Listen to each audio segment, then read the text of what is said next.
चलिए, क्या अगला टॉपिक बच्चों हमारा है स्टेबिलिटी ऑफ कोऑर्डिनेशन कंपाउंड। अब स्टेबिलिटी किस बेसिस पर डिसाइड करेंगे कि कौन सा कोऑर्डिनेशन कंपाउंड कितना ज्यादा स्टेबल है। ठीक है, तो आप लोग ने अगर केमिकल इक्विलिब्रियम पढ़ा होगा तो वहां पर हम लोग इक्विलिब्रियम कांस्टेंट निकाला करते थे के।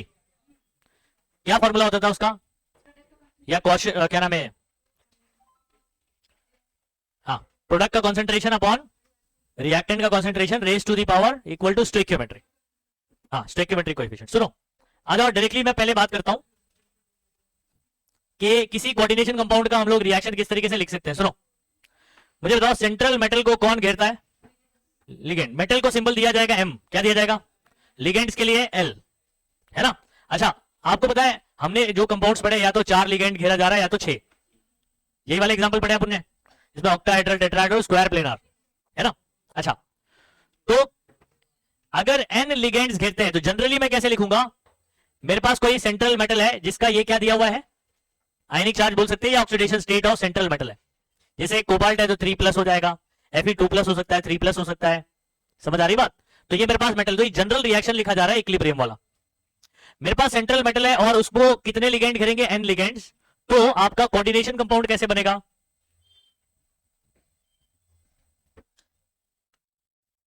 कोऑर्डिनेशन कंपाउंड कैसे बनेगा, m को जब कितने l घेरेंगे बच्चों, ऐसे, समझ आ रहा है। फॉर एग्जाम्पल 6 अगर l घेरते हैं तो कुछ ऐसा नहीं हो जाएगा, ये समझ आ गया। ये क्या बन गया, कोऑर्डिनेट बॉन्ड दिखाई दे रहा है ना। तो ये जो कंपाउंड बन गया, कौन सा कंपाउंड बन गया, कोऑर्डिनेशन कंपाउंड बन गया। तो ये आप क्या डाल दोगे इसको, क्या नाम है, कोऑर्डिनेट स्फीयर में डाल दोगे। अच्छा, ओवरऑल जो इसके ऊपर चार्ज आएगा, ओवरऑल इसके ऊपर जो चार्ज आएगा वो क्या होगा, तो वो आपका m का चार्ज और प्लस ये l का चार्ज। जनरली आप लोग ने क्या देखा था, आमतौर पे l के ऊपर क्या होता है, नेगेटिव चार्ज। l के ऊपर क्या देखा था, नेगेटिव वाला देखा था या नहीं देखा था। अच्छा, मैंने लिगेंड्स आपको कितने टाइप के जो टेक्स्ट बुक में करवाए, एनायनिक कराया और क्या कराया, न्यूट्रल कराया। बात समझ में आ रही है।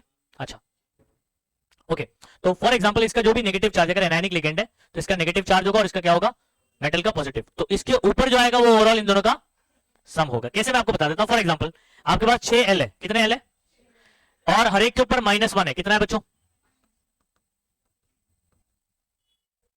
हमारे पास कितने L है, 6 लिगेंड है और हर एक लिगेंड के ऊपर कितना चार्ज है, फॉर एग्जांपल -1 है।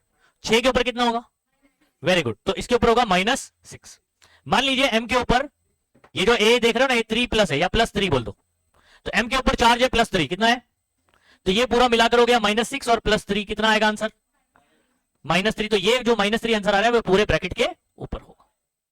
आई बात समझ में। तो इन जनरल सुनिए, सेंट्रल, मेरे पास एक सॉल्यूशन है जिसके अंदर सेंट्रल मेटल भी है और लिगेंड्स भी है। सेंट्रल मेटल जब लिगेंड्स को घेरते हैं, समझ में आ रहा है, तो क्या बनाता है, कोऑर्डिनेशन कंपाउंड। घेरता कैसे, समझ आ रहा है, कैसे घेरेगा, कोऑर्डिनेट, हाँ, लोन पेयर देकर, लोन पेयर देगा तो कौन सा बॉन्ड बनता है, कोऑर्डिनेट बॉन्ड। अभी तक आप लोग ने पढ़ा होगा कोवलेंट बॉन्ड, चैप्टर शुरू किया तभी मैंने बता दिया कि इस चैप्टर में हम लोग जो नया बॉन्ड पढ़ने वाले हैं कौन सा बॉन्ड है, कोऑर्डिनेट बॉन्ड। और कोऑर्डिनेट बॉन्ड का सिंपल एग्जांपल अगर सभी बच्चे यहां पर ध्यान देंगे, नए बच्चे खासतौर पे, कि कोऑर्डिनेट बॉन्ड बनता कैसे है। जब आप क्या करते हैं, फॉर एग्जांपल आपके दोस्त ने टिफिन नहीं लेकर आया और आपने क्या किया, उसके लिए, अपने लिए, दोनों के लिए 2 टिफिन लेकर आए अपने घर से, मम्मी को बोला 2 टिफिन पैक करो। अब वो 2 टिफिन आपका ही है, आपके दोस्त ने नहीं लाया, और आप क्या कर रहे हैं, उसके साथ शेयर कर, मतलब दोनों किसका है, बराबर मेरा। तो आप सुनो, मेरे पास कोई ए सब्सटेंस है, इसने कितने टिफिन लाया है, 2, समझ आ रहा है, और ये बी है, बी ने टिफिन नहीं लाया, तो ये क्या करेगा, अपने 2 टिफिन इसके साथ जब शेयर करेगा तो ये ऐसे ऐसे आ जाएगा ना, शेयर करेगा। तो किसने शेयर किया, इसने, तो इसको एरो कैसे बनाया जाता है, ऐसे बनाया जाता है, डोनर ये है ना।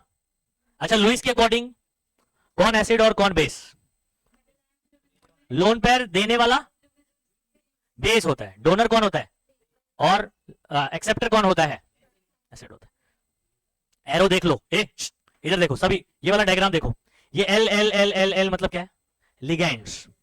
लिगेंड्स कौन होते हैं, जो सेंट्रल मेटल, बीच में जो मेटल है उसको लोन पेयर देते हैं। लोन पेयर मतलब बता दिया 2 इलेक्ट्रॉन, ठीक है, और जो देगा उधर से एरो बनाएंगे, जिसकी जो लेगा उसकी तरफ, तो ये देने वाले से लेने वाले की तरफ, ऐसे बना दिया। आई बात समझ में? तो मेरे पास सेंट्रल मेटल है, एन लिगेंड जब इसके साथ जुड़ेगा तो एक कोऑर्डिनेशन कॉम्प्लेक्स बनता है जो कि ये दिखाई दे रहा है। ओवरऑल चार्ज इसके ऊपर क्या होगा, इसका चार्ज प्लस इसका चार्ज, लेकिन ऐसे कितने हैं, एन है, तो आपका यहां पर चार्ज कितना होगा पता है, ए वाला होगा ए प्लस चार्ज, और फिर उसके बाद प्लस ऐसे कितने एन, तो एन इंटू, ठीक है, x negative x charge. Number में बताओ ना, नंबर में ज्यादा आसान होता है, सिंपल समझना थोड़ा सा मुश्किल होता है बच्चों। मान लीजिए ये +3 है, कितना है, ठीक है, और मान लो ऐसे 6 है, कितने हैं, और इसके ऊपर जो चार्ज है वो -1 है, एक्स माइनस तो -1 वैल्यू है। अच्छा, यहां पर जब बनेगा तो ऐसे 6 लोग जब इसको घेरेंगे तो ml6 हो जाएगा बच्चों, कितना हो जाएगा, ml6 हो जाएगा। m का कितना चार्ज है, +3, ठीक है, +3, और एक l का चार्ज कितना है, -1, 6l का कितना होगा, तो आप ऐसे लिख सकते हो +3 और उसके बाद फिर प्लस कितना, अब ऐसे भी लिख सकते हो 6 इंटू -1 भी लिख सकते हो। इसका कितना जल्दी से बताना, +3, इसका कितना है, ऐसे कितने हैं, तो +3 plus 6 into -1 +3 -6 plus minus +3 -6 minus bracket के ऊपर चार्ज कितना आ जाएगा। तो ये जो आप देख रहे हो ये क्या है, पहले वाले का चार्ज प्लस n इंटू दूसरे वाले का चार्ज, लिगेंड्स का। तो ऐसे करके नंबर में समझते ज्यादा आसानी से समझ आता है, सिंबॉलिकली थोड़ा सा कम समझ आता है, तो इसलिए नंबर लेकर करोगे तो आपको आसानी से समझ में आ जाएगा। क्या इतनी बात समझ में आ गई? ये एक इक्विलिब्रियम रिएक्शन है, बीच में जो सिंबल देख रहे हो ये कौन सा है, इक्विलिब्रियम का क्या मतलब होता है, कौन बताएगा? वेरी गुड, इक्विलिब्रियम का मतलब है कि रिएक्शन जितनी तेजी से ये मिलकर इसको बना रहा है उतनी स्पीड से, उतने ही रेट से, ठीक है, ये ब्रेक होकर इसको बना रहा होगा, तो इन दोनों के बीच में क्या हो गया है, इक्विलिब्रियम। मतलब आपको ये कैसे लगेगा, स्टेडी लगेगा, लेकिन ये स्टेडी होता नहीं, कंटिन्यूअसली ये इसको बना रहा है और ये इसको बना रहा है, समझ आ रहा है, लेकिन ये आपको रुके हुए दिखाई देंगे, कैसे दिखाई देंगे, रुके हुए।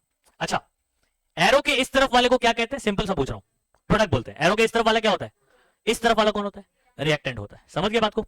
जब ये रिएक्शन इक्विलिब्रियम में है, इक्विलिब्रियम अचीव हो चुका है, यानी इसका मिलकर इसको बनाने का जो स्पीड है और इसका ब्रेक होकर इसको बनाने की जो स्पीड है, क्योंकि इसके अंदर 2 एरो दिख रहे होंगे आपको बच्चों, कितने एरो दिख रहे हैं, तो ये वाला फॉरवर्ड वाला और ये वाला कौन सा है, बैकवर्ड वाला। तो फॉरवर्ड वाला और बैकवर्ड वाला जब बराबर होती है स्पीड, तब ऐसे बोलते हैं इक्विलिब्रियम अचीव हो गया। क्या हो गया है, इक्विलिब्रियम। और एट इक्विलिब्रियम कांस्टेंट का फॉर्मूला ये आप लोग ने इक्विलिब्रियम वाले चैप्टर में पढ़ा होगा, प्रोडक्ट का कंसंट्रेशन, एक्चुअल में इधर पे जो है ना गलत लिखा हुआ है ये, ठीक है, ये गलत लिखा हुआ है, नई टेक्स्ट बुक में सही किया इसको, नहीं किया,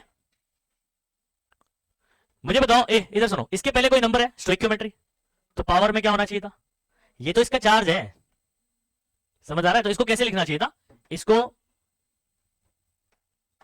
ठीक है, स्क्वायर ब्रैकेट के अंदर, क्योंकि स्क्वायर ब्रैकेट मतलब कंसंट्रेशन होता है, फिर उसके अंदर ये मैं लिख सकता था mln, ठीक है, या आप नॉर्मल ब्रैकेट भी डाल, नहीं कॉम्प्लेक्स है ना, तो आपको ऐसे लिखना पड़ेगा,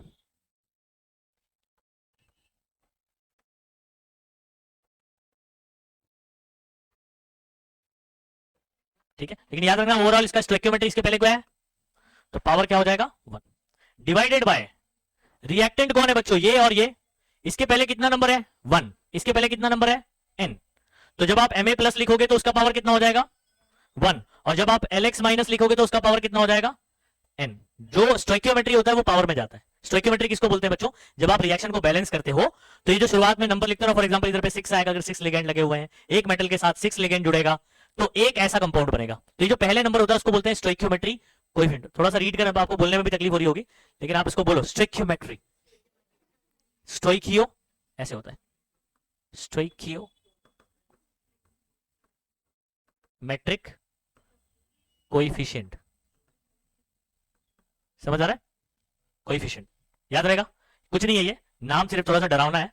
बैलेंसिंग वाले रिएक्शन के अंदर जो पहले नंबर होता है उसी को क्या बोलते हैं, स्टोइकियोमेट्रिक कोएफिशिएंट, समझ गए, बैलेंस रिएक्शन में। अच्छा, के का फॉर्मूला लिखना सीख गए सब लोग, क्या बोलेंगे जल्दी से बोलो, प्रोडक्ट का कंसंट्रेशन अपॉन रिएक्टेंट का। अच्छा, एक लॉजिकली बात समझो बच्चों, स्टेबिलिटी, हम लोग टॉपिक क्या लगा रहे हैं, कोऑर्डिनेशन कंपाउंड कौन सा ज्यादा स्टेबल होगा, इसको अगर कंपेयर करना है तो बात को समझो, ये आयंस है, ये क्या है आयंस है, और ये कौन है, स्क्वायर ब्रैकेट में कौन सा कंपाउंड, कोऑर्डिनेशन कंपाउंड, ऐसे बनाया ना मैंने, कोऑर्डिनेशन कंपाउंड है, कौन सा कंपाउंड है।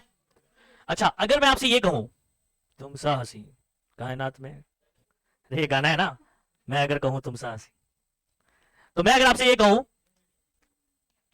कहूं कि इसकी वैल्यू ज्यादा है, मतलब ये ज्यादा बना हुआ है और ये कम बचा है और उनके बीच में इक्विलिब्रियम है, तो अगर ये ज्यादा बना है तो स्टेबल ज्यादा होगा कि नहीं, नहीं समझे बात को, अगर ये लेस स्टेबल होता तो ये कम बना रहता और ये ज्यादा होता, तो अगर ये ज्यादा है तो स्टेबिलिटी ज्यादा होगी, अगर ये कम है तो स्टेबिलिटी, तभी तो वो नहीं बन पा रहा है ना पूरा। कहानी समझो बात को, ए कहानी समझो, ए प्लस बी और यहां पर इक्विलिब्रियम करके मैं सी लिख देता हूं, ठीक है। इक्विलिब्रियम अचीव हो चुका है, ये मेरे पास बहुत कम मात्रा में बचे और ये जो है मेरे पास बहुत ज्यादा मात्रा में बचे, जब बना बेसिकली ये दोनों मिलेगा तो ये बनाएगा, ठीक है। तो पहले शुरुआत में जब रिएक्शन हुआ तो ये बहुत तेजी से आपस में मिले और सी को बनाए, फिर एक पॉइंट पर क्या हो गया, ये इक्विलिब्रियम अचीव हो गया, क्या हो गया। और जब आपने इक्विलिब्रियम पर चेक करा तो ये बहुत कम मिले, ए और बी बहुत कम बचा हुआ है मेरे पास, थोड़ा सा बचा हुआ है, और सी बहुत ज्यादा बन गया है। इसका मतलब कौन ज्यादा स्टेबल होगा, ए बी रिएक्टेंट या प्रोडक्ट। प्रोडक्ट जो ज्यादा मात्रा में मतलब वो ज्यादा स्टेबल है, समझ गए बात को। अच्छा अगर मैं आपसे ये कहूं कि रिएक्शन थोड़ी देर में इक्विलिब्रियम अचीव कर लिया और सी बहुत कम है और ए प्लस बी बहुत ज्यादा है, तो सी अगर कम हुआ तो नहीं, इक्विलिब्रियम अचीव हो गया है, सी बहुत कम है और ए प्लस बी बहुत ज्यादा है, ज्यादा और कम के बीच में इक्विलिब्रियम अचीव हो गया। अगर ये कम है तो इसकी स्टेबिलिटी क्या हो जाएगी, लेस हो जाएगी, जो ज्यादा है उसकी स्टेबिलिटी ज्यादा होगी, मतलब फिर ये ज्यादा स्टेबल होगा और ये कम स्टेबल होगा। मैंने सिंपल लॉजिक क्या बताया आपको, जो ज्यादा मात्रा में होगा वो ज्यादा स्टेबल होगा। अब सुनिए बात को बच्चों, के का फॉर्मूला सिर्फ के की वैल्यू से डिसाइड कर सकते हैं आप। आपको एग्जाम में क्योंकि क्वेश्चन में क्या गिवन होगा, के की वैल्यू दी होगी ऐसे बहुत सारे कॉम्प्लेक्स की, और आपको ये बताना होगा कि कौन ज्यादा स्टेबल है, किसकी स्टेबिलिटी ज्यादा है, सिर्फ के की वैल्यू से डिसाइड करना है। मुझे बताओ के का फॉर्मूला क्या है, प्रोडक्ट अपॉन रिएक्टेंट का कॉन्सेंट्रेशन। अगर प्रोडक्ट ज्यादा है तो के भी ज्यादा होगा, अगर प्रोडक्ट ज्यादा है तो, अगर प्रोडक्ट का कॉन्सेंट्रेशन ज्यादा है तो मतलब के ज्यादा है, और प्रोडक्ट मेरा कौन है यहां पर, कोऑर्डिनेशन कॉम्प्लेक्स है, देख लो यहां पर कोऑर्डिनेशन कंपाउंड मेरा प्रोडक्ट है। तो अगर इसकी वैल्यू ज्यादा है तो के ज्यादा है, और के ज्यादा है तो स्टेबिलिटी ज्यादा है, खत्म हो गई बात। मतलब एक डायरेक्ट बताऊं रिलेशन, आपको बहुत सारी वैल्यूज दे दी है, अलग अलग कॉम्प्लेक्स का के वैल्यू दिया हुआ है, आपको के से डिसाइड करना है कि किसकी स्टेबिलिटी ज्यादा होगी, जिसकी सबसे ज्यादा के की वैल्यू होगी वो सबसे ज्यादा क्या होगा, स्टेबल होगा। मैं अभी आपको दिखाता भी हूं, ठीक है, नंबर्स में भी बताता हूं मैं आपको, लेकिन क्या आपको ये समझ में आ गई बात, अगर इसका कॉन्सेंट्रेशन ज्यादा तो के की वैल्यू ज्यादा, के की वैल्यू ज्यादा तो स्टेबिलिटी भी ज्यादा, ठीक है। अब जरा इधर चेक करना बच्चों, ये देख लीजिए, ये रहा आपके पास सवाल, ठीक है, ये मैं नीचे कर देता हूं। अब मैं अगर आपसे पूछूं, ये आपके पास तीन कोऑर्डिनेशन कॉम्प्लेक्स के रिएक्शन दिए गए हैं, Ag+2 साइनाइड मिलकर ये बना रहा है, के की वैल्यू आपको दी गई, सबकी के की वैल्यू देख लो। अगर मैं आपसे पूछ लूं यहां पर कि सबसे ज्यादा स्टेबल कॉम्प्लेक्स कौन होगा, ये या ये, थर्ड वाला होगा, क्यों। आप बोलेंगे सर 5.5 है, इधर तो 5 है, कैसे, ये तो ज्यादा होगा। 10 का पावर भी देखने का, क्या देखना है, समझ आ रहा है। तो आपका 10 का पावर कितना है, ये 33, तो बहुत ज्यादा हो गया ना भाई, समझ आ गया। और ये 10 का पावर कितना है, 18 है, ये 27 है। तो अगर ऑर्डर लिखने बोला तो ठीक है, ये 1 2 3 है, थर्ड वाले का स्टेबिलिटी सबसे ज्यादा होगा, सेकंड नंबर पे कौन होगा, 10 का पावर 27 मतलब ये, ठीक है, और लास्ट में कौन होगा, सबसे कम स्टेबिलिटी इसकी होगी। तो आपको कुछ भी पूछ सकता है, लीस्ट स्टेबल, अगर मैंने आपसे पूछ दिया लीस्ट स्टेबल कौन है तो फर्स्ट वाला, मोस्ट स्टेबल कौन है, तो कहानी समझ में आ गई। तो सिर्फ के की वैल्यू से, अगर के की वैल्यू से कंपैरिजन करने बोलेगा तो बहुत आसान है, के जिसका ज्यादा उसकी स्टेबिलिटी ज्यादा, के जिसका कम उसकी स्टेबिलिटी कम। उसको ऑर्डर में लिखने के लिए आ सकता है आपको एमसीक्यू वगैरह में, ठीक है, विच ऑर्डर इज करेक्ट ऐसे करके बोल सकता है, या क्वेश्चन बन सकता है आपका which is the most stable from the following, ऐसे करके सवाल बन सकता है, जैसे यहां पर बोला गया। अच्छा यहां पर और भी सवाल पूछता हूं मैं आपको, ठीक है, और भी सवाल पूछता हूं, रुको।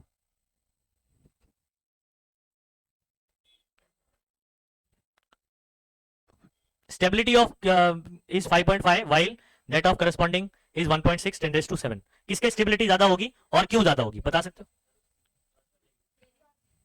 फर्स्ट वाले का कितना है 5.5 10 का पावर 18 है, और दूसरे वाले का कितना है 1.6 10 का पावर सिर्फ 7 है। तो के की वैल्यू किसकी ज्यादा है ना, तो इसका के ज्यादा है, मतलब इसका प्रोडक्ट का कॉन्सेंट्रेशन क्या होगा, ज्यादा होगा। That mean AgCN2 is more stable then AgNH32।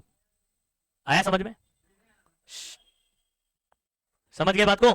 क्या स्टेबिलिटी पे कुछ सवाल आएगा तो कर सकते हो, आराम से कर सकते हो। आ जाओ, अगर इस पे अभी थियरी पूछेगा तो क्या करेंगे।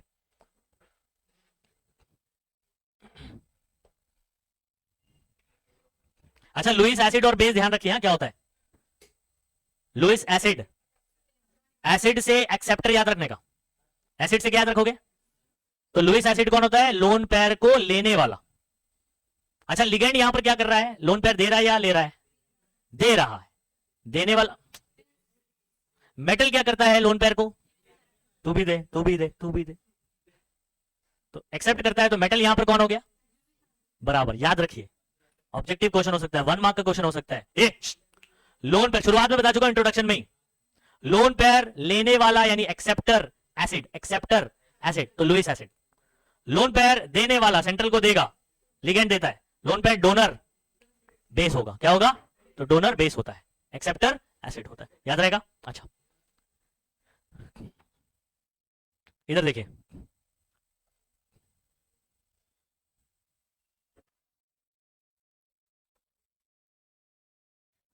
ये बात मत करा, अभी बरकत हो जाएगी, बता रहा हूं, चुपचाप बैठ जा। पूरा मैं एक्सप्लेन कर चुका बच्चा, टॉपिक कंप्लीट हो गया अपना।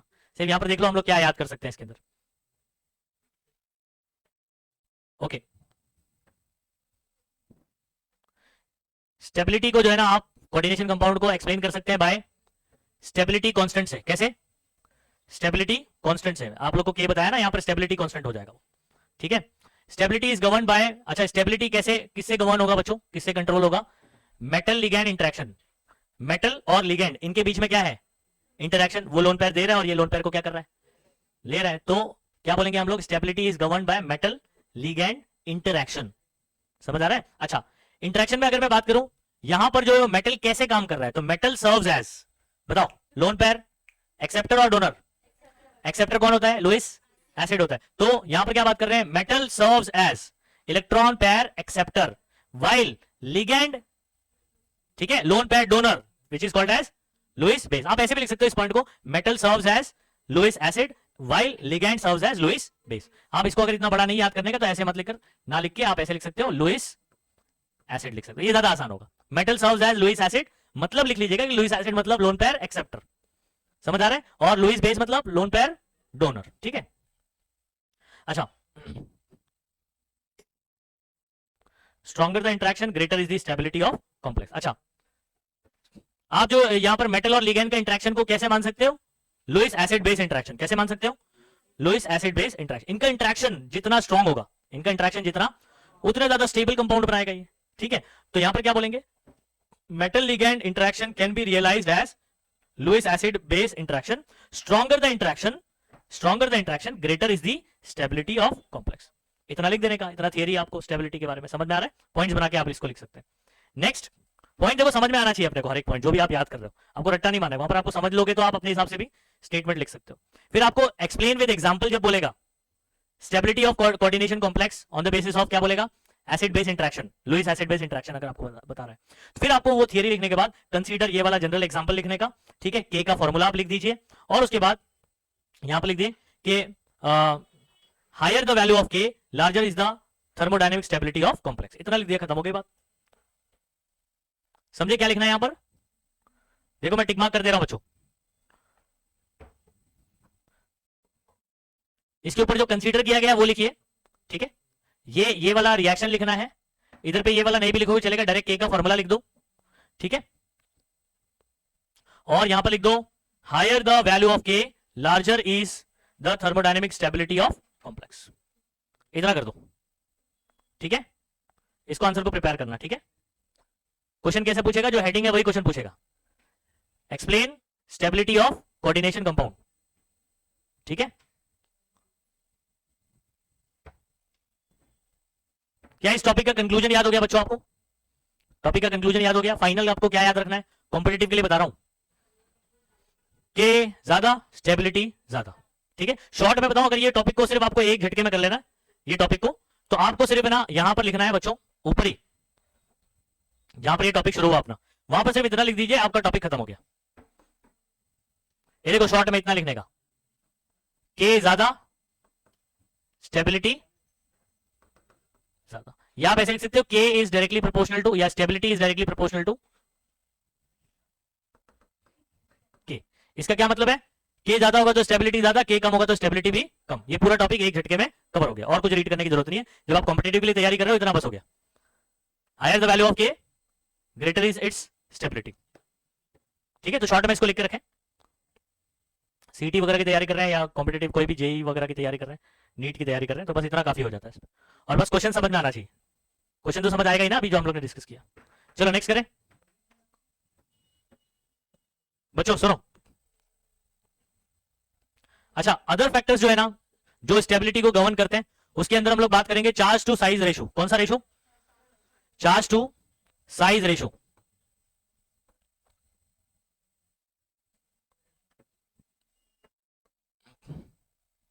एक तो ये बात करने वाले हैं, दूसरा वाला नेचर ऑफ लिगेंड। कौन सा लिगेंड का कैसा नेचर है, कौन सा टाइप ऑफ लिगेंड जुड़ा हुआ है, उस पर भी अपन बात करेंगे। ठीक है, ये यहां देखो आपको ना, नेक्स्ट पेज पर देखो, ये जो है ना सीरीज जो आपको दिया गया ना, ये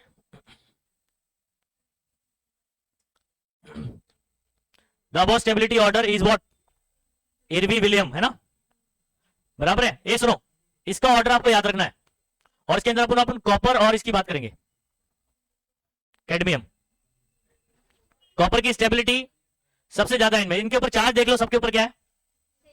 अच्छा इसको ऑर्डर याद कर लेना, ऑर्डर जो है ना आपको एमसीक्यू में आ सकता है, मतलब ऐसे चारों ऑप्शन में ऑर्डर दिया होगा, कौन सा ऑर्डर सही है, इरवी विलियम वाला ऑर्डर सही है, charge to mass ratio, sorry charge to size ratio, तो वो आपको चेक करना। ठीक है, तो यहां पर कैसे याद करेंगे इसको, क्यों यहां पर बोलेंगे, क्यों निको फेंके मैंगो चांद पे, क्या बोलोगे, क्यों निको फेंके मैंगो चांद पे। समझ आ गया, याद हो गया, सबका चार्ज क्या है, सेम, लेकिन स्टेबिलिटी आप याद रखिए। ठीक है, यहां पर charge to size ratio of metal ion सबसे ज्यादा किसका होता है, Cu2+ का होता है, Cu2+ का होता है, और सबसे कम किसका होता है, कैडमियम का होता है। क्यों, देखो मैं आपको थोड़ा सा रीजन बताता हूं।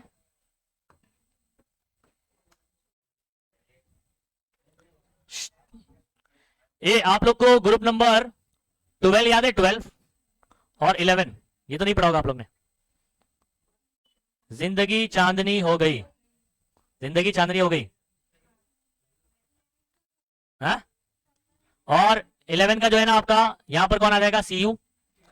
ठीक है, और ये वाला अपन यारी जरा निभाना मौत तक, रुकावटें राहों में पड़े अगर, ठीक है, पड़े अगर कुछ जाना। तो यहां पर अगर आप देखोगे तो ये कॉपर, ये मैं आपको डी ब्लॉक कराऊंगा तो वो मैं याद करवा दूंगा वहां पर कैसे याद करते हैं। ऊपर से नीचे आने पर साइज क्या होता है बच्चों, इंक्रीज होता है। ठीक है, तो Cu और CD की अगर मैं बात करूं, तो CD नीचे है ना, तो CD का साइज क्या रहेगा, ज्यादा रहेगा। मैं अगर मुझे एक चीज बताऊं, चार्ज टू साइज रेशो, ऊपर चार्ज लिखना है और नीचे क्या लिखना है, साइज। इन दोनों का चार्ज, इसका भी +2 है और इसका भी क्या है, +2 है, चार्ज दोनों का सेम है। ये मुझे बताओ, अगर साइज ज्यादा रहा तो ये जो रेशो आएगा वो कम या ज्यादा, कम आएगा। अगर नीचे वाला नंबर ज्यादा रहेगा तो, for example A 2 for example मैं लिखता हूं 10, कितना आंसर आएगा, 0.2। ओके, और फॉर एग्जाम्पल मैं लिखता हूं 2/20, अब बताओ आंसर कितना आएगा, ये 0.2 हो गया, ये कितना आएगा, 0.1 आएगा। मतलब नीचे का नंबर बढ़ाता हूं तो टोटल नंबर क्या हो जाता है, पूरा सॉल्व करके कम हो जाता है। अब साइज किसका ज्यादा है, कैडमियम का। चार्ज दोनों का क्या है, चार्ज उसके ऊपर क्या लिखा हुआ है, +2 लिखा है, चार्ज सेम है। चार्ज क्या है बच्चों, ए सेम है। साइज किसका ज्यादा होगा, कैडमियम का। कॉपर और कैडमियम में बात करें, ठीक है, तो नीचे का अगर साइज ज्यादा है तो रेशो जो है वो क्या आ जाएगा, कम हो जाएगा।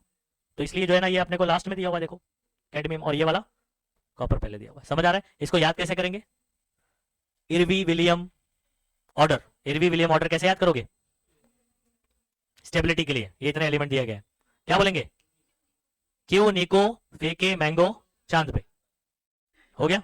यहां पर ये कौन है, कॉपर है, निकल है, कोबाल्ट है, हाँ, फेरम आयरन है, मैंगनीज है, और ये कौन है, कैडमियम। समझ गए बात को, higher the ratio greater is the stability. अच्छा अभी मैं सुनो, सबसे ज्यादा रेशो किसका आ रहा है बच्चों, ये सबसे ज्यादा रेशो किसका है, Cu2+ का है, निकल 2+ का है, CO+2 का है, या Fe का, या क्या नाम है, मैंगनीज का, या CD का, बताओ। इसका चार्ज टू वॉल्यूम रेशियो ज्यादा है, इसकी स्टेबिलिटी ज्यादा हो, यानी कॉपर का जो कॉम्प्लेक्स होगा वो क्या होगा, ज्यादा स्टेबल रहे। समझा, एज कंपेयर टू कौन सा, कैडमियम। ठीक है, अच्छा यहां पर आप कौन सी चीज अंडरलाइन करो, ये higher the ratio greater is the stability. कौन सा रेशो, ए कौन सा रेशो, जल्दी बताओ, रेशो कौन सा, charge to size ratio. Charge to size बोले तो वॉल्यूम की बात करेंगे अपन, चार्ज टू साइज रेशो। ये इरवी विलियम का ऑर्डर क्या है, ये इसको याद करना है सभी बच्चों को। इरवी विलियम ऑर्डर, जल्दी बोलो, इरवी विलियम ऑर्डर,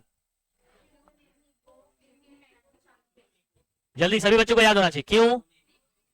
निको फेंके मैंगो चांद पे, याद हो गया? सबसे ज्यादा सबसे कम, सबसे ज्यादा स्टेबिलिटी Cu+2 की, सबसे कम स्टेबिलिटी Cd+2। समझ आ रहा है? तो इरवी ने ये अपने को ऑर्डर बताया था, तो इसलिए इरवी विलियम ऑर्डर।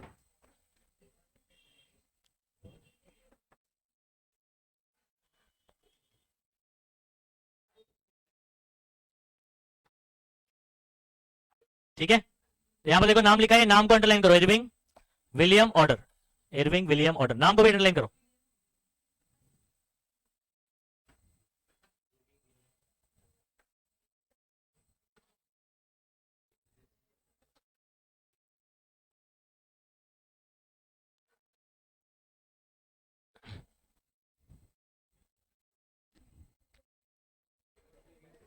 ओके, ये साइज मैंने किसका बताया था ज्यादा होता है?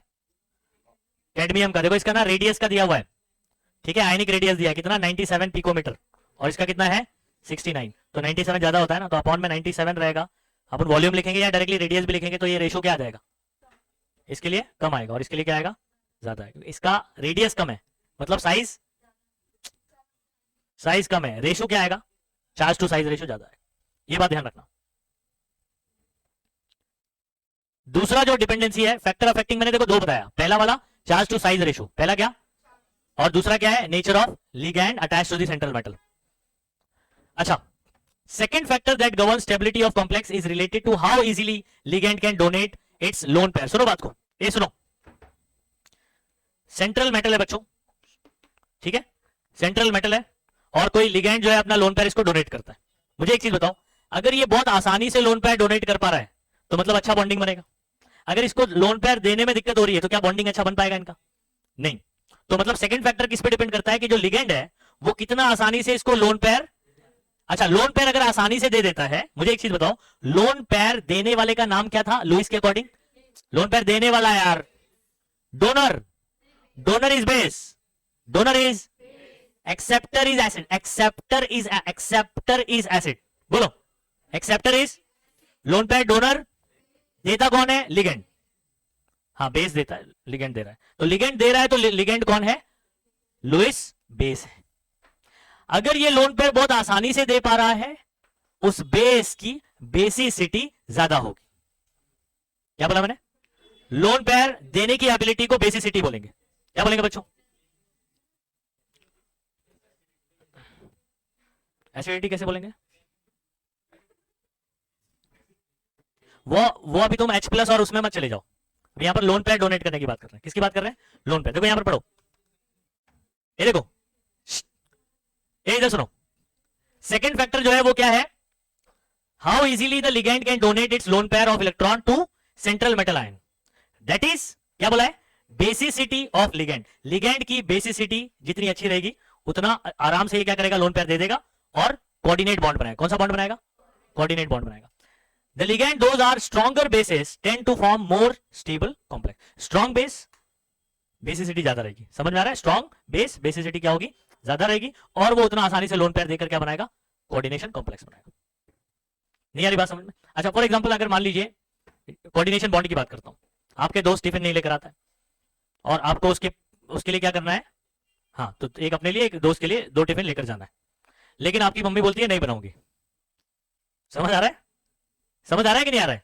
तो आप यहां पर 2 टिफिन इसको लाने में क्या हो रही है, दिक्कत हो रही है। अगर आपने 2 टिफिन नहीं लेकर आया तो आपकी दोस्ती अच्छी बनेगी या खराब बनेगी बताओ, समझ आ रहा है? अकेला लाके अकेले के लिए ठूस ले रहा है, ठूस ऐसे बोलेगा ना तुम्हारा दोस्त, नहीं आ रही बात समझ में? तो बॉन्डिंग कैसे होगा, वीक होगा। लेकिन आप मम्मी बोलती है हाँ बेटा उसके लिए भी ले जा, बेचारा गरीब है उसकी, समझ आ रहा है? ओके, तो 2 टिफिन लेकर आते हैं, शेयर करके खाते हैं, दोस्ती गहरी बनती है।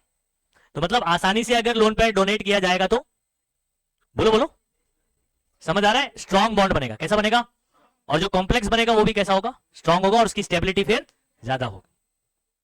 अब मुझे बताओ, हम लोग ने एक तो के बेस पर डिसाइड किया, जिसका के ज्यादा उसकी स्टेबिलिटी। अच्छा, अदर 2 फैक्टर और हैं जो कोऑर्डिनेशन कॉम्प्लेक्स की स्टेबिलिटी को गवर्न करते हैं, जो कि पहला कौन सा है, चार्ज टू साइज रेशो, याद कर लो अच्छे से, चार्ज टू, ठीक है, greater the ratio greater is the stability, या higher is the stability, greater the ratio higher is the stability. इसके अंदर आपको इरविंग विलियम का आपको ऑर्डर याद रखना है, जो कैसे याद रखोगे बच्चों, क्यू, निको, फेके, मैंगो, चांद पे, और सबका +2 चार्ज होगा। सबका क्या होगा, सबसे ज्यादा चार्ज टू साइज रेशो किसका है, कॉपर 2+ का, इन ऑर्डर में, तो उसका क्या ज्यादा होगा, स्टेबिलिटी भी ज्यादा रहेगा। समझ गए बात को? अच्छा ये सुनो, नेक्स्ट पॉइंट है नेचर ऑफ लिगैंड। नेक्स्ट क्या है बच्चों, अब नेचर ऑफ लिगैंड, लिगैंड क्या करता है सेंट्रल मेटल के साथ, बताइए लिगैंड क्या करता है, लोन पेयर देता है कि लेता है, देता है, तो लोन पेयर जितना आसानी से देगा, समझ आ रहा है, उतना स्ट्रॉन्ग बॉन्ड बनेगा, और स्टेबिलिटी जो कंपाउंड बनेगा उतना ज्यादा क्या होगा, स्टेबल होगा। अगर दोस्ती गहरी है, समझ में आ रहा है, तो ज्यादा लंबे समय तक चलेगी, स्टेबल रहेगा। समझ आ रहा है, अगर मान लो आपकी मम्मी जो टिफिन लाने से मना करती है और आप ऐसे ही आ जाते हैं मुंह उठा के, ठीक है, एक टिफिन लेकर आ जाते हैं, उसको थोड़ा बहुत दे दिया, ले 1-2 वाला तू भी खा ले, समझ आ रहा है, ये दोस्ती लंबे समय तक, तो मतलब स्टेबिलिटी क्या रहेगी, कम रहेगी। कहानी समझ में आ गई ना, कि नहीं समझ में आया? अच्छा लिगेंड अगर बहुत आसानी से लोन पेयर दे देता है, लिगेंड मेरा कौन है, लोन पेयर डोनर बोले तो लुइस बेस, तो उसकी बेसिसिटी क्या होना चाहिए, ज्यादा होना चाहिए। कहानी खत्म हो गई। क्लियर है एवरीबॉडी? क्या ये समझ में आ गया? स्टेबिलिटी पे टॉपिक कवर हो गया। ये भी मैंने आपको क्वेश्चन बता दिया कि कौन ज्यादा स्टेबल होगा, तो आपने बता दिया ना, के की वैल्यू पे डिसाइड करने का था इसमें, ठीक है। अच्छा अब सुनो बात को, अब हमारे पास बहुत ही फेमस थियरी है, आपको पता है क्लास 11 में केमिकल बॉन्डिंग में हम लोग ने वैलेंस बॉन्ड थियरी किया हुआ है, मॉलिक्यूलर ऑर्बिटल थियरी किया हुआ है, एमओटी याद आ रहा है कुछ? ओके, उसके पहले वीपीटी करा था जिसके अंदर ऑर्बिटल्स का ओवरलैपिंग किया था, याद आ रहा है? हाइब्रिडाइजेशन याद है? हाइब्रिडाइजेशन मालूम है? अच्छा ऑर्बिटल्स पता है? एसपीडीएफ। हाइब्रिडाइजेशन में क्या होता है पहले ये बताओ मुझे, हाइब्रिडाइजेशन टॉपिक आपको आना चाहिए तो कहानी आपको इजीली समझ आएगी। एक्चुअल में रियल में कुछ नहीं होता है हाइब्रिडाइजेशन, ये सिर्फ हम लोग ने समझने के लिए थ्योरेटिकली बनाई है चीजें, ठीक है। कोई एटम किसी दूसरे के साथ बॉन्डिंग करने से पहले अपने ऑर्बिटल को आपस में मिक्सिंग एंड रिकास्टिंग करता है। लड्डू वाला एग्जांपल याद है?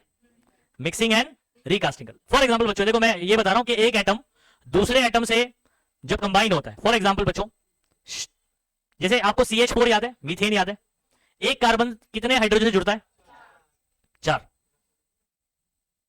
अब इसके जो 4 इलेक्ट्रॉन होते हैं ना वो कहां होते हैं जरा मैं आपको बता देता हूं, रुको। कार्बन का एटॉमिक नंबर बताएंगे सब लोग, कार्बन छक्का होता है सबको मालूम ही होगा, है ना? अच्छा इसका इलेक्ट्रॉनिक कॉन्फ़िगरेशन आपको पता है? ये लिखने आता है?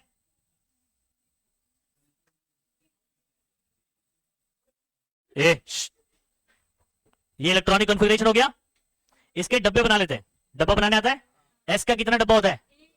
पी का 3 डब्बे पूछ रहा हूं, BH के जिसको मैंने आपको घर से कंपेयर किया था, तो एस का बच्चों एक डब्बा होता है, इसके ऊपर कितना लिखा है? 2, तो 2 इलेक्ट्रॉन अपोजिट स्पिन में होते हैं, सेम स्पिन में नहीं होते। समझ में आ रहा है? ये वाले एस का भी कितना होगा? एक डब्बा होगा, 2 इलेक्ट्रॉन होंगे। पी का 3 डब्बे होते हैं। अब इसमें देखो हंड्स रूल के अकॉर्डिंग अगर आपको पता है एक डब्बे में मैक्सिमम 2 आ सकते हैं, है ना? लेकिन अगर एक से ज्यादा डब्बे हैं तो पहले आप सिंगल सिंगल फिल करोगे। इधर ऊपर कितना है? पी के ऊपर 2 है, तो पहले आप एक इधर भरोगे फिर एक इधर भरोगे, तो ऐसे भरा जाता है। अगर आप पहले ही इसमें डबल कर देते हो तो 2 खाली है वो गलत हो जाएगा। क्या हुआ? नीचे बनाना तू, लेकिन पहले रूल है कि पहले अपन ये अप स्पिन भी बताते हैं। अच्छा यहां पर ये कहानी समझ आ गई। ये इसका ग्राउंड स्टेट इलेक्ट्रॉनिक कॉन्फ़िगरेशन है, ग्राउंड स्टेट पर है। कौन सा ये? ठीक है, अभी अपन बात करेंगे सबसे पहले ये एक्साइटेड में जाएगा, बॉन्डिंग करने से पहले क्या करता है बच्चों? हाँ फर्स्ट एक्साइटेड स्टेट। तो यहां पर अपना ना पहली बात तो मैं बताऊं, ये इतना ध्यान रखो, ये मेरा फर्स्ट ऑर्बिट है। क्या है? फर्स्ट ऑर्बिट मतलब पहला फर्स्ट फ्लोर है, उसमें मेरा एक ही 1 BH के सिर्फ। ये कौन है? 2 लिखा है ना, सेकंड फ्लोर, ठीक है। तो सेकंड फ्लोर पे मेरा एक S है और एक P है।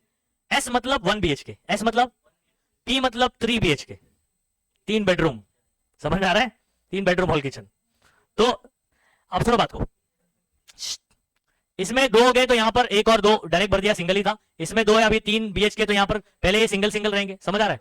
अच्छा सुनो, एक्साइटेड स्टेट में क्या होता है?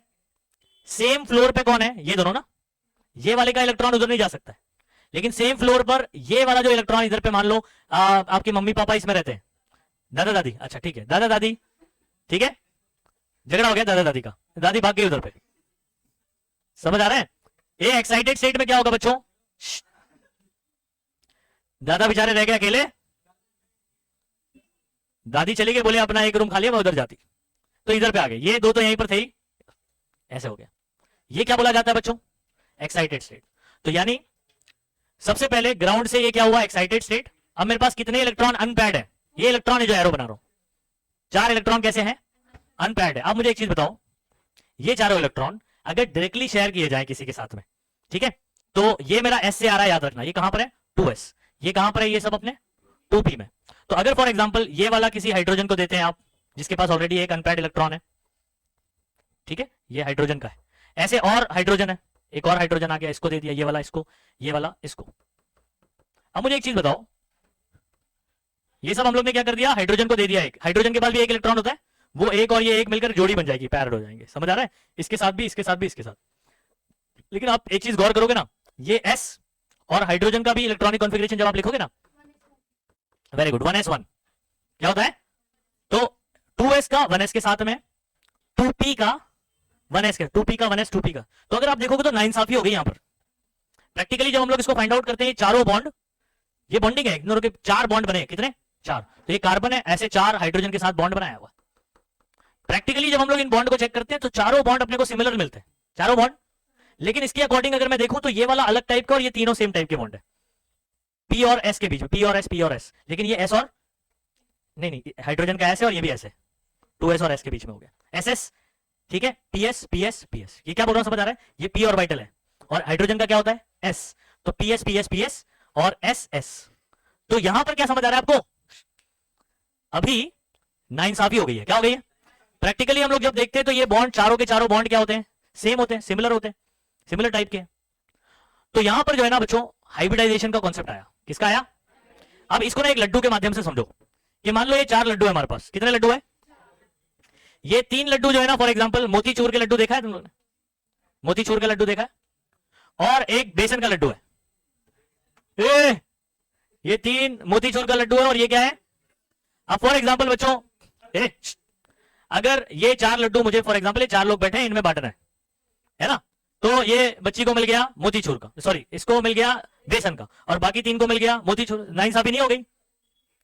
इनके इन लोग तो खुश हो गए, मोतीचूर का अच्छा लड्डू है, ये वाली मन मेरे को, तो ये नाइंसाफी हो गई, क्या हो गया। तो हाइब्रिडाइजेशन का क्या कॉन्सेप्ट है, लड्डू बांटने से पहले अगर आपके पास अनइक्वल लड्डू है, समझ में आ रहा है, बराबर नहीं है, तो आप उसको आपस में मिक्स करो, फिर रिकास्ट करो, मिक्सिंग एंड। तो मैं क्या करूंगा, वो 3 मोतीचूर के लड्डू और एक बेसन का लड्डू मिलाऊंगा पूरा, और उसके बाद फिर से 4 लड्डू बना दूंगा, समझ आ रहा है। अब ये चारों लड्डू के अंदर मोतीचूर का भी टेस्ट आएगा, बेसन का भी आएगा। अब ये वाला अगर मैं चारों को दे दूं तो ठीक है, अगर चारों जो है ना वो मुझे गाली दे रहे होंगे तो इक्वली दे रहे होंगे, समझ में आ रहा है, नहीं समझ में आ रही बात। तो इसको बोलते हैं मिक्सिंग एंड रिकास्टिंग, क्या बोलते हैं, मिक्सिंग एंड, जो कि हाइब्रिडाइजेशन 11th का आपका टॉपिक है, वहां पर भी मैंने आपको लड्डू वाला ये सब पूरा एक्सप्लेन किया था, ठीक है। तो यहां पर क्या होने वाला है, ये ऐसे डायरेक्टली बॉन्ड, ये सुनो, ऐसे नहीं करेगा डायरेक्टली, ये एक्साइटेड हो गया, कौन सा हो गया। अब नेक्स्ट है मिक्सिंग एंड रिकास्टिंग, क्या बोलेंगे, मिक्सिंग एंड रिकास्टिंग। तो यहां पर मेरा ये एक एस और ये 2p के 3 ना, ये आपस में क्या हो जाएंगे।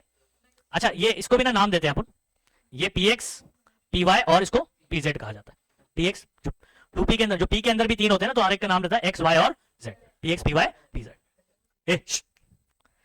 एक s और कितने p मिला रहा हूं मैं, एक बेसन का लड्डू और 3 मोतीचूर के लड्डू, इनको मैं मिलाता हूं, जो नया लड्डू बनेगा, समझ में आ रहा है, बेसन मोतीचूर का लड्डू हो जाएगा। ऐसे नाम पड़ेगा, नया नाम पड़ेगा कि नहीं। अच्छा आप चाहे तो अलग अलग भी लिख सकते हैं, मिलाकर नए बनाया 4 लड्डू। अब हर एक का नाम क्या होगा पता है, हर एक का नाम क्या होगा बता सकते हो, sp3, एक s और 3 p, मतलब sp और ऊपर लिखा जाता है 3, sp3 हाइब्रिडाइजेशन हो जाएगा। ये क्या हो जाएगा, sp3 हाइब्रिडाइजेशन। क्या कुछ समझ आएगी, क्या बोला मैंने, हाइब्रिडाइजेशन समझ आया क्या बोला। तो कोई भी एटम दूसरे के साथ कंबाइन होने से पहले अपने पहले तो इलेक्ट्रॉनिक कॉन्फ़िगरेशन ग्राउंड स्टेट में होता है, इलेक्ट्रॉन को एक्साइटेड स्टेट में भेजेगा, ठीक है, और उसके बाद मिक्सिंग रिकास्टिंग करेगा। क्या करेगा? अब इसके बाद आप मुझे बताओ, अगर मैं ये वाला इलेक्ट्रॉन, अभी चारों इलेक्ट्रॉन इसमें डाल दीजिए, अगर मैं ये हाइड्रोजन के साथ शेयर करूं, ये वाला ये वाला ये वाला, सब का क्या है? sp3। तो sp3 सब हाइड्रोजन के s के साथ शेयर हो रहा है, तो अभी सब सिमिलर हो गए कि नहीं? अब नाइंसाफी नहीं हो। कुछ आई बात समझ में? वैसे हाइब्रिडाइजेशन एक थियोरेटिकल कॉन्सेप्ट है, प्रैक्टिकली अपने को ऐसे हाइब्रिड ऑर्बिटल्स आपसे मिलते हुए दिखाई नहीं देते। जब आप उसको एक्सरे करोगे ना कोई कंपाउंड को, तो ऐसे नहीं दिखाई देता। पहली बात तो ऑर्बिटल खुद ही एक प्रोबेबिलिटी है। ऑर्बिटल जो अपन बात करते हैं ना, स्फेरिकल, डम्बेल, डबल डम्बेल, ये सब क्या है? एक सिर्फ प्रोबेबिलिटी, संभावना है कि इलेक्ट्रॉन यहां पाया जाएगा। मैथमेटिकली श्रोडिंजर्स इक्वेशन से फाइंड आउट किया गया। अच्छा खैर, तो मेरे ख्याल से हाइब्रिडाइजेशन सबको क्लियर है।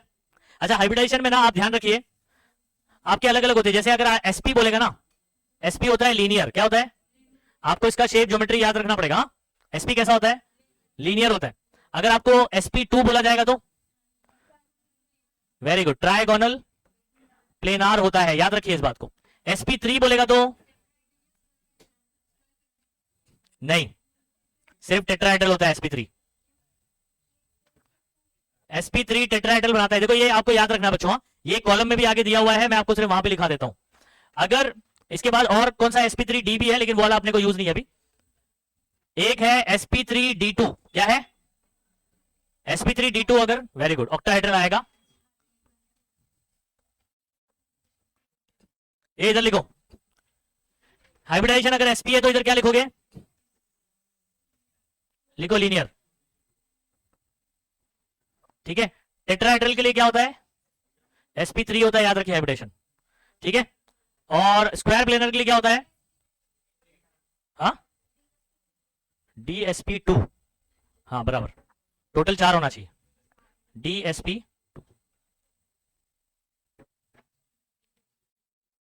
ठीक है।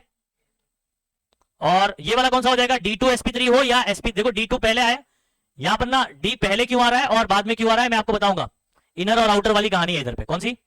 इनर अगर d ऑर्बिटल इस्तेमाल हुआ तो d2 बोलते हैं, अगर आउटर d ऑर्बिटल इस्तेमाल होता है तो अपन बाद में d2 लिखा करते हैं। इसकी कहानी आगे है, अपन बात करेंगे। ये कौन हो जाएगा? ऑक्टाहेड्रल, याद रखिए इसको, क्या हो जाएगा? ऑक्टाहेड्रल, ठीक है। इतना नोट करो, उसको याद कर लो जल्दी फटाफट से, ठीक है। ये इतना नोट किया।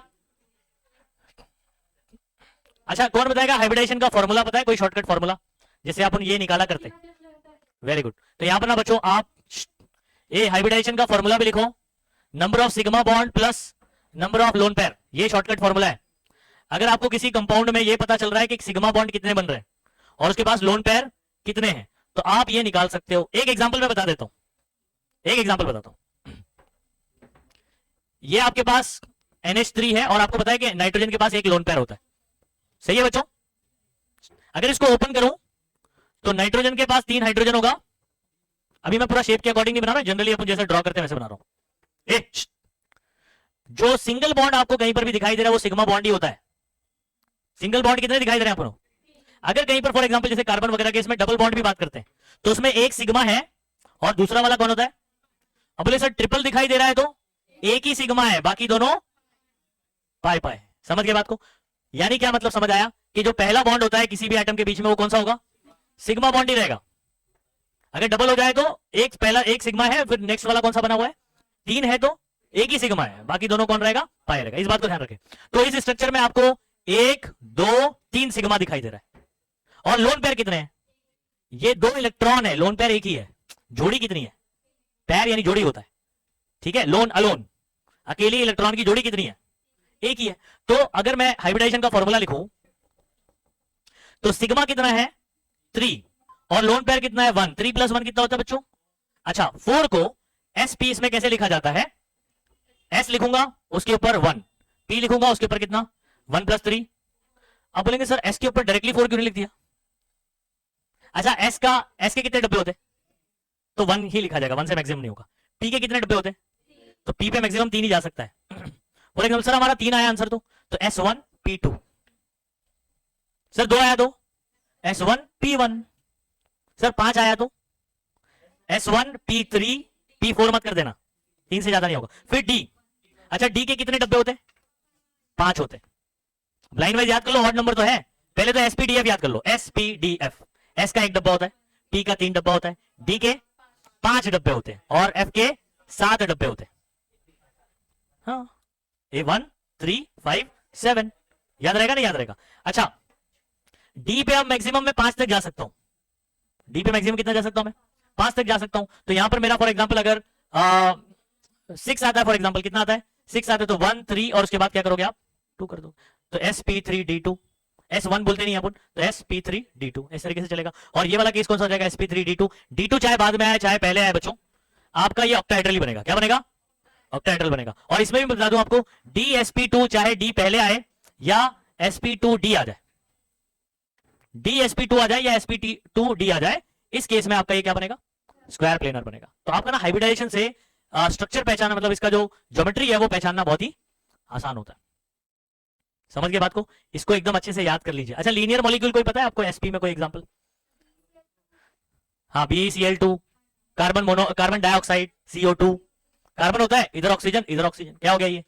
लीनियर बोले तो सीधा मॉलिक्यूल हो गया। ठीक है। अच्छा, और एक बात सुनो, इधर पे ना आप इसको ऐसे जनरली लिख लो कि दिखता कैसा ही है। इधर सुनो, ए लिख दो और उसके बाद बॉन्ड बना के, ठीक है, ऐसे होता है। तो आपका सेंटर में होगा और ये एक लाइन में होगा। समझ आ रहा है? हाँ। और sp3 कैसा दिखाई देता है पता है? सेंटर में ऐसा होगा। ट्राइपॉड देखा हुआ है आप लोग ने? टेट्राहेड्रल ऐसा होता है, ट्राइपॉड। समझ आ रहा है? टेट्राहेड्रल मतलब ऐसा होता है। अच्छा, dsp2 अगर मैं बात करूं तो ये बहुत ही आसान है, स्क्वायर प्लेनार ऐसा होता है। ये देखो, यहां पर आप देखोगे तो ये क्या दिखाई देगा आपको? स्क्वायर दिखाई देगा। समझ गए? अच्छा, ये कैसे दिखाई देता है ऑक्टाहेड्रल? शुरुआत के लेक्चर में मैंने आपको पूरा पेन से बताया ना, स्क्वायर प्लेनार रहता है और ऊपर एक रहता है, तो एक पिरामिड ऊपर और एक पिरामिड नीचे। ठीक है, तो ये कैसे दिखाई देता है?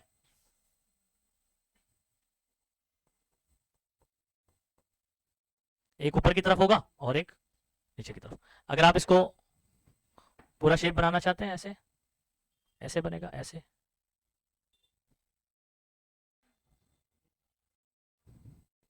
ऐसे बनता है। खींचने का नहीं रे, एटम नीचे आ जाएगा। ठीक है, तो बेसिकली ऑक्टा नाम क्यों पड़ता है? ये जब आपके इसके सरफेस काउंट करोगे ना, 1 2 3 और ये 4, वैसे नीचे 4 4 और 4 8, इसलिए इसको ऑक्टाहेड्रल कहा जाता है। समझ गए बात को? ये पूरा मैंने लास्ट टाइम आपको बनाकर बताया था, वीडियो देखोगे तो आपको समझ में आ ही जाएगा। ये याद रहेगा। अभी हाइब्रिडाइजेशन का कॉन्सेप्ट हो गया हमारा। कोई एटम जो है वो बॉन्डिंग करने से पहले क्या करते हैं? हाँ, ऑर्बिटल, अपने ही ऑर्बिटल को क्या करते हैं? हाइब्रिड करते हैं, मिक्सिंग रिकास्टिंग करते हैं, उसके बाद फिर बॉन्डिंग करते हैं। समझ आ रहा है? अच्छा, तो ये कहानी आपने पढ़ी थी वीपीटी में। कहां पढ़ी थी? वीपीटी। वीपीटी क्या है? Valence bond theory. तो हाइब्रिडेशन को हम लोग ने वहां पर पढ़ा था, वैलेंस बॉन्ड थ्योरी। अच्छा, कोऑर्डिनेशन कंपाउंड को एक्सप्लेन करने के लिए हमारे पास पहली आई वीपीटी थियरी आई, उसके बाद कौन सी आई? कोऑर्डिनेशन कंपाउंड के लिए वीपीटी पढ़ेंगे ना अपन। तो दो, एक और लास्ट वाला जो है वो है क्रिस्टल फील्ड थियरी। कौन सा? CFT शॉर्ट में बोलेंगे, CFT। तो ये दो टॉपिक लगा डाला तो लाइफ चैप्टर खत्म हो जाए। आपके ये दो ही टॉपिक बचाए आप चैप्टर खत्म होने पे। ठीक है, तो वीपीटी में लेकिन अभी बड़े बड़े कुछ क्वेश्चन बचे हुए हैं, जिसमें आपको 8-8 पॉइंट के आंसर्स लिखने हैं, 8 पॉइंट्स के। ठीक है, लेकिन अगर आप फॉर्मेट समझ गए तो आप इजीली कर पाओगे। अच्छा, कितने बच्चों को याद हो गया अभी हाइब्रिडाइजेशन से उसका ज्योमेट्री याद हो गया? एसपी बोलो, एसपी लीनियर। अगर आपसे बोलो sp3, तो जरूरत कौन सा पता है? एक टेट्राहेड्रल, स्क्वायर प्लेनार और ऑक्टाहेड्रल, ये तीन ही जरूरी है हमारे लिए। कौन कौन सा? लीनियर वाला भी जरूरी नहीं है, टेट्रा, ऑक्टा और मेरे पास स्क्वायर प्लेनर। तो चलो, sp3 टेट्राहेड्रल, sp2d या dsp2 स्क्वायर प्लेनर होगा, और अगर sp3d2 या d2sp3 आ गया तो कौन सा हो जाता है? वो ऑक्टाहेड्रल हो जाता है। इस बात को समझ लीजिए अच्छे से। ठीक है, हाइब्रिडाइजेशन का फॉर्मूला क्या है? सीमा प्लस लोन पेयर, सिग्मा है वो। हाँ, सिग्मा प्लस, सिग्मा क्या होता है? Number of sigma bond. Sigma bond कितने? जो सिंगल सिंगल पहले बॉन्ड बनता है वो। कहीं पर डबल होगा तो वो 2 नहीं, वहां पर सिर्फ कितना काउंट होगा? सिग्मा 1। लोन पेयर क्या होता है मालूम है ना आपको? जैसे अमोनिया में बताया, ऐसे 2 इलेक्ट्रॉन, वेले इलेक्ट्रॉन बैठे, कुछ काम दाम नहीं है ना, नुक्कड़ पे बैठे हैं, फालतू चाय पी रहे हैं, सिगरेट फूक रहे हैं। समझ आ रहा है? तो लोन पेयर कौन होते हैं? वेले इलेक्ट्रॉन होते हैं, जिनको कुछ काम धंधा, तो वो काउंट करने का। ठीक है, खैर कॉम्पिटेटिव में आप अलग से बहुत सारा प्रैक्टिस करते हो उसको, अभी आपका बहुत थोड़ा थोड़ा कहीं पर आएगा बस। अच्छा, हाइब्रिडाइजेशन में होता क्या है, एक बार थोड़ा सा रिकॉल कर लेते हैं इसको। कोई भी एटम बॉन्डिंग करने से पहले क्या करेगा, अपने ऑर्बिटल्स पहले तो क्या करेगा, इलेक्ट्रॉन को एक्साइटेड स्टेट में डालेगा, अगर कोई पैड होगा तो एक्साइटेड में जाएगा।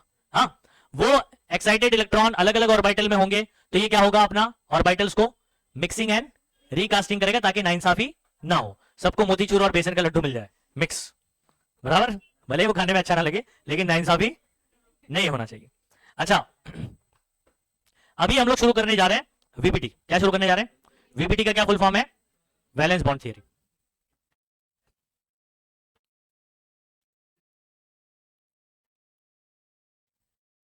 अच्छा, क्या हम लोग ने इधर पे जो बोला है कॉन्सेप्ट ऑफ हाइब्रिडाइजेशन समझ चुके, हाइब्रिडाइजेशन समझ चुका सभी बच्चे ने, हाँ ओके। ये याद करने की जरूरत नहीं है आपको, लेकिन आप पढ़ोगे तो समझ आ जाएगा क्या बोलना चाह रहा है। Hybridisation state is theoretical step, कैसा है ये, theoretical, that describe how complex are form, complex किस तरीके से बनते हैं। वीपीटी इज बेस्ड ऑन, मैंने क्या बोला, ये थियोरेटिकल है, प्रैक्टिकली फाइंड आउट हुआ है क्या, ये नहीं। VPT is based on the concept of hybridisation. VPT valence bond theory है, हाइब्रिडाइजेशन पर ही काम करता है। अगर आपको हाइब्रिडाइजेशन समझ आएगा तो आपको वीपीटी समझ आएगा। The hybrid orbital neither exist, ना तो वो एग्जिस्ट करते हैं, नॉर कैन बी डिटेक्टेड, मतलब ना ही उसको डिटेक्ट किया जा सकता है। बात कर चुका हूं मैं कि प्रैक्टिकली ऐसा कुछ होता नहीं। स्पेक्ट्रोस्कोपिकली जब हम लोग एक्सरे वगैरह करके जब देखते हैं तो अपने को ऐसा कोई बॉन्ड क्या नाम है, हाइब्रिडाइजेशन वगैरह मिला नहीं। हाँ, these orbitals however help us to describe structure of coordination compound. हाँ, लेकिन इनसे अपने को क्या मिलती है, स्ट्रक्चर समझने में मदद मिलती है। अब आपको ये सब याद करने की जरूरत नहीं है, आप पे डायरेक्ट सवाल क्या पूछ सकता है, explain the steps involved in describing the bonding in coordination compound using VPT. ये क्वेश्चन बनेगा, इसको टिक मार्क करो और लिख दो उधर पे क्यों, यही क्वेश्चन होगा। बस उसके पहले क्या लिख दिया जाएगा, एक्सप्लेन। क्या लिख दिया जाएगा, explain the step involved in describing coordination compound using, क्या बोलेंगे, वीपीटी। 1 to 7 पॉइंट्स दिए गए, ठीक है। Steps to understand metal ligand bonding include,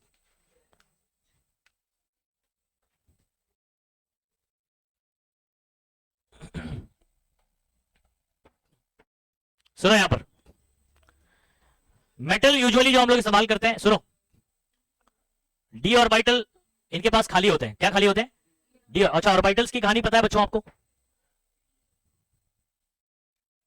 चलो थोड़ा सा ये देख लेते हैं। एस का शेप कैसा होता है बच्चों, स्फेरिकल होता है, कैसा होता है, स्फेरिकल होता है, ठीक है। 1s वाला छोटा रहेगा, 2s वाला बड़ा रहेगा, 3s वाला और बड़ा रहेगा। अच्छा, पी कैसा होता है, डंबल।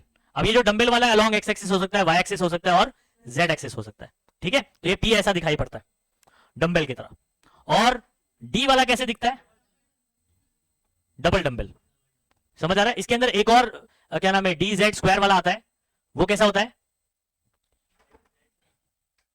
एक रिंग होता है इधर पे, बाकी सब ऐसे ही रहेंगे। इसमें 5 होते हैं टोटल, कितने, 5 में से एक जो है ना ऐसा होता है, डी जेड वाला, ठीक है। खैर, अच्छा, एफ कैसा होता है, कॉम्प्लेक्स होता है, बहुत ही कॉम्प्लिकेटेड होता है, तो उसका आपको ड्रॉ नहीं किया, समझ में आ रहा है, नहीं बना है उसको 3D, लेकिन ड्रॉ करना मुश्किल हो जाता है उसको। ये सब इतने आसान नहीं है कि एक बार ऐसे घुमाया हो गया, समझ आ रहा है। तो वो थोड़े, उसको क्या बोल देते हैं हम लोग, कॉम्प्लेक्स है, क्या बोल देते हैं, कॉम्प्लेक्स, और अपने को इतना ही काम है। अच्छा, तो ये डी डबल डंबल होता है, ये याद रखिएगा, इसको क्या बोलते हैं, डी ऑर्बिटल्स, क्या बोलते हैं। अब कई बार तो क्या होता है, ऑर्बिटल समझ नहीं आता बच्चों को, ऑर्बिटल्स क्या है। एक सिंपल लफ्जों में समझाता हूं मैं आपको। ऑर्बिट तो समझ आता है ना आपको, फर्स्ट ऑर्बिट, सेकंड ऑर्बिट, आप लोगों ने किया इलेक्ट्रॉनिक कॉन्फ़िगरेशन। न्यूक्लियस होता है, पहला ऑर्बिट, दूसरा ऑर्बिट, तीसरा, ऐसे करते हैं। हाँ, तो ये जो पहला ऑर्बिट है ना, ये आपकी किसी बिल्डिंग के फ्लोर की तरह है, कैसे है, और हर एक फ्लोर पे आपको पता है फ्लैट्स होते हैं। लेकिन यहां पर ये ऐसी बिल्डिंग है जहां पर हर फ्लैट पर, हर फ्लोर पे नंबर ऑफ फ्लैट्स अलग होते हैं। जैसे अगर मैं फर्स्ट फ्लोर पे बात करूं, यानी फर्स्ट ऑर्बिट पे बात करूं, किधर बात करूं, फर्स्ट ऑर्बिट में, हाँ ऐसे बनेगी, ठीक है, बिल्डिंग ऐसे बनेगी। फर्स्ट पे सिर्फ 1 BHK होगा, सेकंड ऑर्बिट में एस और पी दोनों होता है, तो एक 1 BHK और एक 3 BHK, समझ आ रहा है। फिर उसके बाद आगे जाएंगे तो हाँ 1 भी रहेगा, 3 भी रहेगा और 5 BHK भी रहेगा, ऐसे, समझ आ रहा है। तो कुछ इस तरीके से कहानी होती है, यानी मैं शॉर्ट में ऐसे समझाऊं, शेल के अंदर सब शेल, शेल के अंदर, शेल मतलब आप पता है ऑर्बिट का नंबर आपको पता, पहला ऑर्बिट, दूसरा ऑर्बिट, समझ आ रहा है, उसके अंदर सब शेल होता है। तो एसपीडीएफ कौन है, सब शेल्स है, और इनको ऑर्बिटल्स भी कहा जाता है। क्या कहा जाता है, तो ऑर्बिट के अंदर ऑर्बिटल्स होते हैं, ऑर्बिट के अंदर ऑर्बिटल्स होते हैं। कुछ कहानी समझ आ रही है?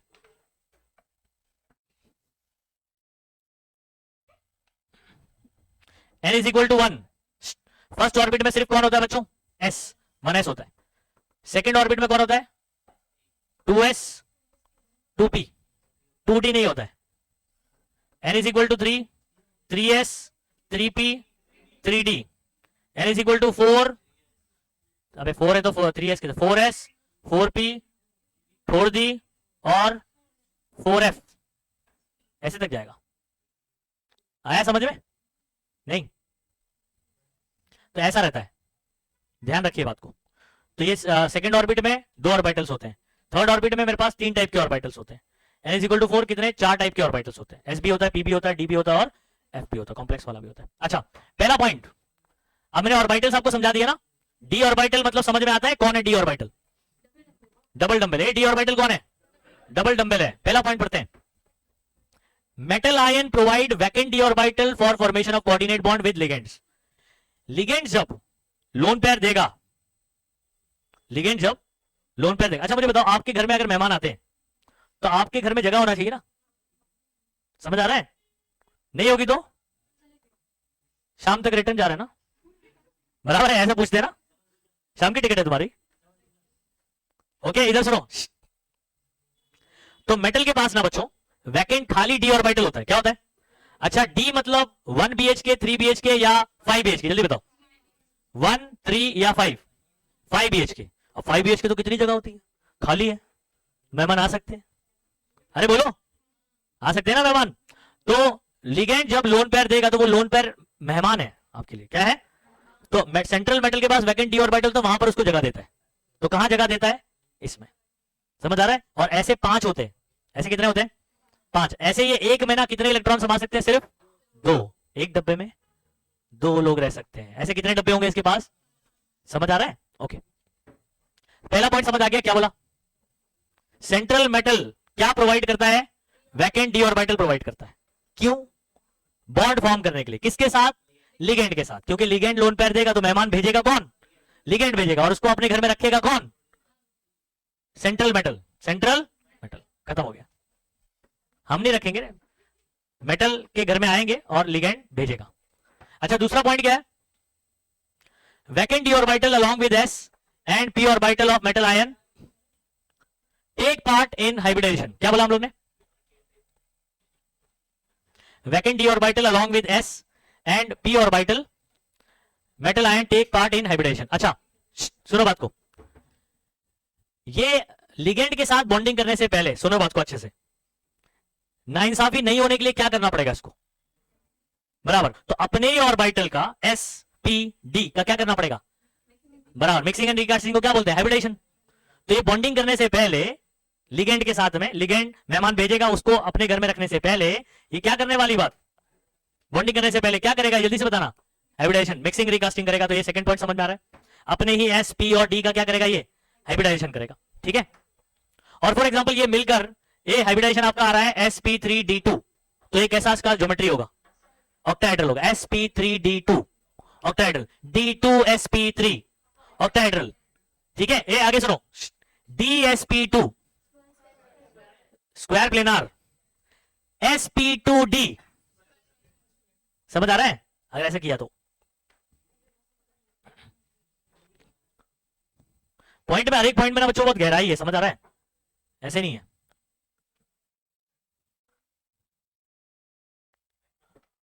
बस ये 2 मिनट रीड कर लेता हूं जरा।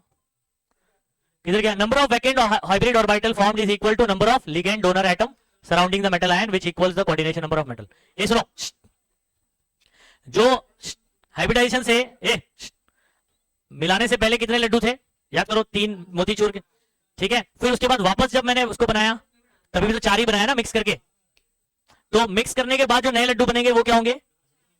समझ, सेम होंगे जितने पहले थे। मिलेगा तेरे को लड्डू, रुक।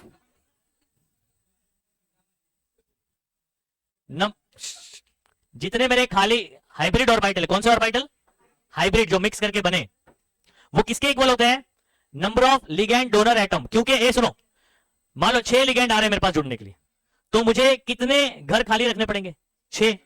समझ आ रहा है? तो उसके लिए मुझे क्या करना पड़ेगा, जो हाइब्रिड बनाकर मैं 6 घर बनाऊंगा, बेसिकली 6 ऑर्बिटल बनाऊंगा मिक्सिंग रिकास्टिंग करके, तो वो किस पे डिपेंड करेगा, कितने लोग आ रहे हैं, 6 लिगेंड आ रहे हैं तो 6 करना पड़ेगा ना। तो यहां पर क्या बोल रहा है, number of vacant hybrid orbital किसके बराबर होगा, number of ligand donor atom surrounding the metal ion, metal के सराउंडिंग में कितने लिगेंड आ रहे हैं उतने के बराबर रहेगा। ठीक है, अच्छा ओवरलैपिंग समझ आता है? ओवरलैपिंग एक तो होता है एक्साइल ओवरलैपिंग और एक होता है साइड ओवरलैपिंग। ओवरलैपिंग मालूम है ना? हाँ। अच्छा हाइब्रिड ऑर्बिटल की मैं बात करता हूं, overlap between vacant hybrid orbital of metal and filled orbital of ligand leads to formation of metal ligand coordinate bond. सुनो बात को, ये मेरा जो एक हाथ इधर पे समझ लीजिए, ठीक है, और यहां पर आप ऐसे समझ लीजिए कि मेरे पास ये की एक इलेक्ट्रॉन है और ये वॉच एक इलेक्ट्रॉन है।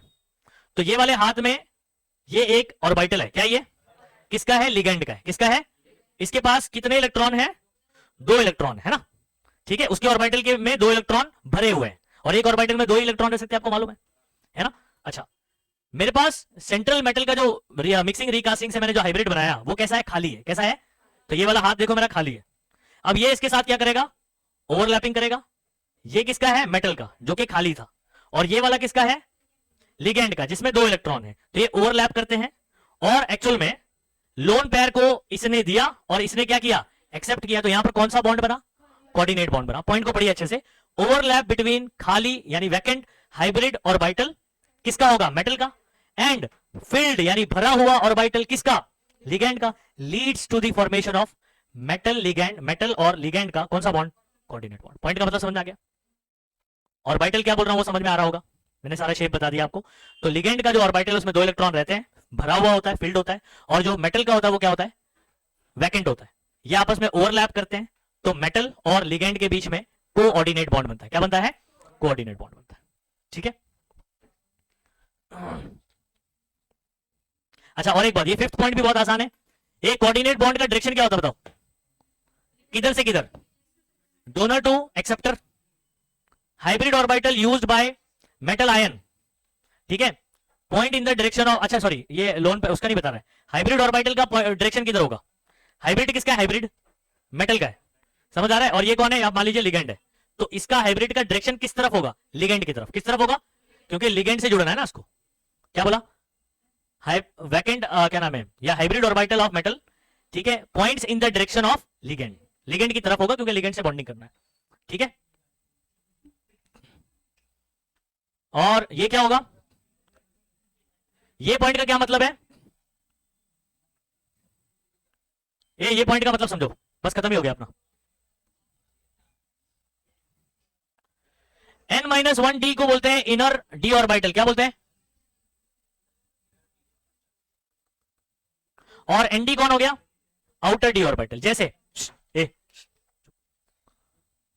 मैं लिखता हूं ऐसे, इधर ध्यान देना, 1s 2s ss ps ps, पता है ये वाला तरीका सबको, dps dps मालूम होगा कि नहीं, 1s 2s 3s 4s 5s, ठीक है, और फिर बाद में 6s, p 2p 3p 4p 5p, d 3d 4d। अच्छा ये 3d और ये 4d को जरा चेक करो, ये इतना पार्ट, ये 3d किधर है, अंदर होगा, ये 4d किधर होगा। तो अगर ये nd है तो ये n में से एक कम है ना, समझ आ गया, n-1d है, कौन है ये, तो n-1d मतलब इनर डी ऑर्बिटल, हाँ, और nd कौन होता है, आउटर डी ऑर्बिटल। तो अब मुझे बताओ यहां पर मैंने आपको क्या बोला कि d वाला आपको याद है, मैंने उधर पे स्क्वायर प्लेनर में कैसे लिखा था, dsp2 भी लिखा था, सॉरी dsp2 भी लिखा था और sp2d भी लिखा था। पहले d आ गया तो इनर वाला इस्तेमाल हुआ है हाइब्रिडेशन में, अगर बाद में d लिखा है तो आउटर वाला, इसका ये मतलब है, समझ आ गया, मतलब हाइब्रिडेशन में कौन कौन पार्टिसिपेट कर सकता है, d का, इनर भी आउटर भी। जब इनर होगा तो d पहले लिखा जाएगा, और जब आउटर वाला हाइब्रिडेशन में पार्टिसिपेट कर रहा है तो बाद में लिखा जाए। ऑक्टाइडल में भी ऐसे लिखा हुआ है, देखो वहां पर अगर आप देखो, d2sp3 है या तो sp3d2 है, समझ आ गया, पहले d2 लिखा है इसका मतलब इनर वाला इस्तेमाल हुआ है, और बाद में d2 लिखा, मतलब पॉइंट का मतलब समझ लो। n-1d और nd orbital used in hybridisation allow the complexes to classified as outer and inner orbital complex. Actual में पहले इनर फिर आउटर बोलना चाहिए था, वो तो आप समझ जाओगे। एक कम वाला क्या होगा, इनर वाला होगा ना, और एनडी वाला जो है वो किधर रहेगा, जैसे 4D और 3D में देख लो। आई होप ये पॉइंट समझ में आ गया। देखो बहुत गहराई है, आप जब तक उतना इन डेप्थ उसको समझोगे नहीं ना, पॉइंट समझ नहीं आएगा कि क्या बोलना चाह रहा है। ये कब क्लियर होते हैं पॉइंट, जब आप आगे चल के वो पूरा 8 पॉइंट जब करोगे ना, तब आप ये पॉइंट दोबारा पढ़ोगे तो और अच्छे से समझ आएगा। लेकिन मैंने वहां से डायरेक्ट उठा के आपको बता दिया। और habitation in the outer orbital complexes N, D इधर लिखा हुआ है, आउटर वाले के लिए कौन इस्तेमाल होगा, एनडी, और वेरेज इनर ऑर्बिटल के लिए कौन इस्तेमाल होगा। खत्म हो गया, ये पॉइंट समझ में आ गया।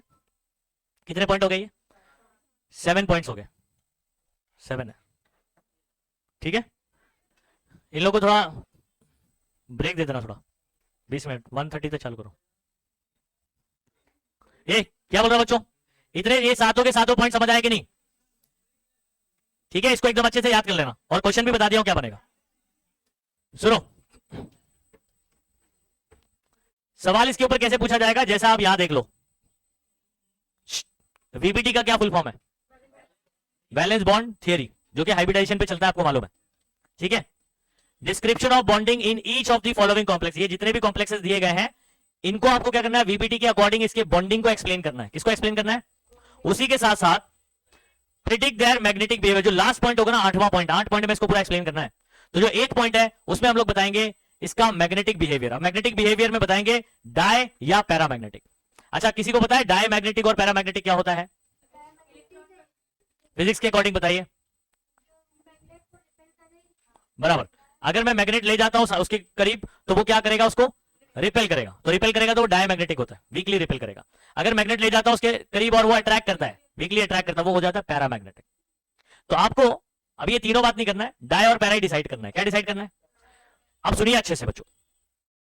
केमिस्ट्री के अकॉर्डिंग हम लोग सिर्फ इलेक्ट्रॉनिक कॉन्फ़िगरेशन से डिसाइड कर पाएंगे कि ये डाय है और ये पैरा है। कैसे, वो डब्बा बनाते हैं, पता है, एसपीडीएफ के डब्बे बनाते हैं। अगर लास्ट में जो इलेक्ट्रॉनिक कॉन्फ़िगरेशन आएगी, सुनिएगा अच्छे से, उसके अंदर सारे इलेक्ट्रॉन की अगर जोड़ी प्रेजेंट है, पैड है, क्या है, पैड, सबकी जोड़ी प्रेजेंट है, सुनो बात को, सबकी क्या प्रेजेंट है, तो if the electrons are paired then it is diamagnetic. क्या होगा वो, और अगर आपको एक भी अनपैड दिख जाता है, सिंगल, जिसकी जोड़ी नहीं बनी हुई है, शादी नहीं हुई बेचारे की, तो ये शादी नहीं हुई तो प्यारा होगा, समझ आ रहा है, तो पैरामैग्नेटिक होगा। क्या होगा, तो क्या समझ आया यहां पर, जो लास्ट पॉइंट है वो पहले बता दिया मैंने आपको। तो आपको क्वेश्चन ऐसे पूछा जाएगा, बॉन्डिंग को एक्सप्लेन करो वीबीटी के अकॉर्डिंग, किसके अकॉर्डिंग, और लास्ट में उसका क्या बताओ, मैग्नेटिक बिहेवियर बताओ, डायमैग्नेटिक होगा या पैरामैग्नेटिक होगा। उसको पहचानना बहुत ही सिंपल है, पैड इलेक्ट्रॉन डाय, रिपीट करो बच्चों मेरे साथ, pad electron diamagnetic, unpaid electron. अभी धीमे धीमे सब समझ आएगा आपको। तो यहां पर हम लोग सबसे पहले ऑक्टाहेड्रल कॉम्प्लेक्स को एक्सप्लेन कर रहे हैं। जो भी चीज एक्स्ट्रा मैं आपको बताऊंगा उसको ध्यान रखिएगा, उधर पे नोट करिएगा, पॉइंट्स आपको लगभग ऐसे ही करना है, थोड़ा बहुत आप इसको काट छाट कर सकते हैं। आपको ये फॉर्मूला दिया जाएगा और इसके पास अगर ये साइड में लिख दिया जाएगा लो स्पिन या हाई स्पिन, ठीक है। अगर ऐसा बेसिकली जो है ना, वीबीटी जो है ना, वीबीटी वो लो और हाई क्यों होता है ये बताता नहीं है, इसका डिस्क्रिप्शन नहीं बताता है, इसलिए वजह से ये फेल हो गया। लो स्पिन और हाई स्पिन प्रेडिक्ट नहीं कर सकते इसमें, तो यहां पर ना पहले से लिखा जाएगा लो स्पिन है या हाई स्पिन है, उसके अकॉर्डिंग अपने को सॉल्व करना है, ठीक है। इससे क्या मतलब निकल कर आएगा मैं आपको बताता हूं, लेकिन स्टेप बाय स्टेप। सबसे पहला काम, आप सबसे पहले तो ये लिख दो कि आपका कौन सा मॉलिक्यूल है, ठीक है, कौन सा है, लो स्पिन है, हाई स्पिन है, वो सब लिख दो। पहला पॉइंट है, याद रखिएगा, right the oxidation state of central metal. क्या पहला पॉइंट क्या है, ऑक्सीडेशन स्टेट सेंट्रल मेटल का लिख देना है। अब क्या आपको ऑक्सीडेशन स्टेट हमने कैलकुलेट करना सीखा है, पहले बताओ कैसे कैलकुलेट करते हैं, मालूम नहीं है, रिडॉक्स में कैसे सीखते थे, मैंने भी अभी इस चैप्टर में बताया, तो हम लोग कैसे करेंगे, सुनो।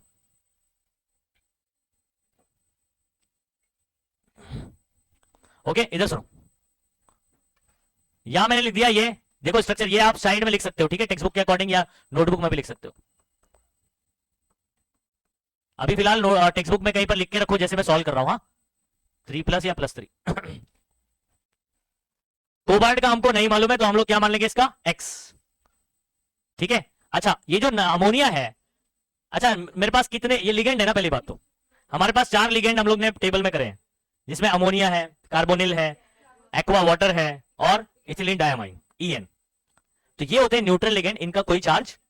अच्छा, एक अमोनिया का 0 है, 6 अमोनिया का क्या होगा, 6 × 0 इक्वल टू कितना ऊपर चार्ज दिख रहा है, +3, तो आप +3 लिख दीजिए। अच्छा, 6 × 0 0, तो X इक्वल टू क्या आ गया, मतलब कि सेंट्रल वाले का ऑक्सीडेशन स्टेट कितना आ गया, +3 लिख दो या 3+ लिख दो, कोई दिक्कत वाली बात नहीं। समझ आ रहा है? अच्छा 3 के ऊपर ऐसे चार्ज नहीं लिखते, 3 प्लस आगे लिख दो या +3 लिखो ना आप, जैसे यहाँ पर लिखते हैं +3। तो पहला पॉइंट क्या कर दिया, सभी बच्चों को समझ में आ रहा है? जब आपको वीबीटी के अकॉर्डिंग क्या सवाल पूछ रहा था, बॉन्डिंग को एक्सप्लेन करो, किसको एक्सप्लेन करो, और उसके साथ मैग्नेटिक बिहेवियर भी बताओ। 4 मार्क का सवाल बनने वाला है ये। ऐसे हम लोग और भी स्ट्रक्चर प्रैक्टिस करेंगे। पहला पॉइंट जो है वो है oxidation state of central metal, जिसको निकालना मैंने आपको यहां पर बता दिया। ऐसे और भी कोई रहेगा तो आप निकाल सकते हो, जितना प्रैक्टिस करोगे उतना आते जाएगा बच्चों। सेकेंड पॉइंट क्या है, वैलेंस शेल इलेक्ट्रॉनिक कॉन्फ़िगरेशन। कौन सा? अच्छा इलेक्ट्रॉनिक कॉन्फ़िगरेशन वो बचपन वाला मत करना, 2 कॉमा वाला, ऐसा नए तरीके से करना है electronic configuration. Valence shell electronic configuration क्या होता है सुनो, अगर मैं आपके सामने ये जो कोबाल्ट है, सेंट्रल मेटल का लिखना है तो इलेक्ट्रॉनिक कॉन्फ़िगरेशन कोबाल्ट, कोबाल्ट का एटॉमिक नंबर कितना होता है? 27 होता है। कितना होता है बच्चों? तो 27 का अगर मैं इलेक्ट्रॉनिक कॉन्फ़िगरेशन लिखूंगा तो कैसे लिखूंगा पता है? 27 में 18 जो है वो किसका होता है? 18 नंबर किसका होता है? आर्गॉन, कंडेंस वाला लिखता हूं। तो 27 में आर्गॉन का 18 हो जाता है, तो 18 तो इसने ले लिया। अब बचा कितना? समझ आ रहा है? 9 बच गया। उसको अपन कैसे करेंगे? अब आर्गॉन जो है आपको ये लिखने आता है पूरा, देखो 1s2 2s2 2p6 3s2, ठीक है 3p6, कितना हो गया ये अपना? 18 हो गया। समझ आ रहा है? 2 2 4 6 8, 2 2 4 6 10, 10 2 12 और ये 18 हो गया। तो ये इतना जो है ना ये आर्गॉन का हो गया। इसका हो गया। इसके बाद क्या आना चाहिए? 4s2। समझ आ रहा है? उसके बाद कौन आना चाहिए? 3d आएगा। क्या आ जाएगा? 3d। अब देखो मेरे को यहां पर, मेरे को मालूम है कि यहां पर कम से कम 4-5 नए बच्चे तो खासतौर पर ऐसे होंगे जिनको इलेक्ट्रॉनिक कॉन्फ़िगरेशन ये वाला नहीं आता होगा। ईमानदारी से बता दो कितने लोग हैं ऐसे जिनको 1s2 2s2 2p6 ये वाला इलेक्ट्रॉनिक कॉन्फ़िगरेशन नहीं आता है? कितने लोग हैं ऐसे? एक और कोई? हाँ इलेक्ट्रॉनिक कॉन्फ़िगरेशन वाले नहीं आता ना? और तुमको आता है 11 बार? बाकी लोग को तो आता होगा, बाकी पीछे बॉयज नए नए बच्चे खास तौर पे आता है इसका? पक्का ना? ठीक है, तो इसको हम लोग डिस्कस करेंगे, लेकिन अभी फिलहाल मैं आपको इसका एक शॉर्टकट बता देता हूं जितना अपने को जरूरत पड़ती है। अपने को यूजुअली जो है ना कोबाल्ट निकल ऐसे एलिमेंट यानी डी ब्लॉक वाले होते हैं, तो उनके लिए आप क्या याद कर लो, ये आर्गॉन वाला याद कर लेना है, आर्गॉन, और उसके बाद डायरेक्टली 4s2 और फिर 3d में मैक्सिमम 10 भरे जा सकते हैं ना, तो इसका 18, 18 और 2 कितना हो गया? बराबर है 20 हो गया। और उसके बाद कितना बच रहा है? 7। तो यहां पर कितना आ जाएगा? 7 आ जाएगा। ठीक है, जिसको आप 4 को बाद में लिखिए क्योंकि 3 वाला शेल जो है वो अंदर होगा, 4 वाला क्या होगा? बाहर। तो आप लिख सकते हैं 3d 7 और 4s2। अच्छा अब बच्चों ये कोबाल्ट, पहले कोबाल्ट एटम था, अब यहां पर हो गया कोबाल्ट +3। तो +3 जब हो जाएगा ये क्या हो जाएगा? तो इसने 3 इलेक्ट्रॉन दे दिया ना, +3 मतलब क्या हो गया? 3 इलेक्ट्रॉन दे दिया। आप 3 इलेक्ट्रॉन ये देगा कहां से?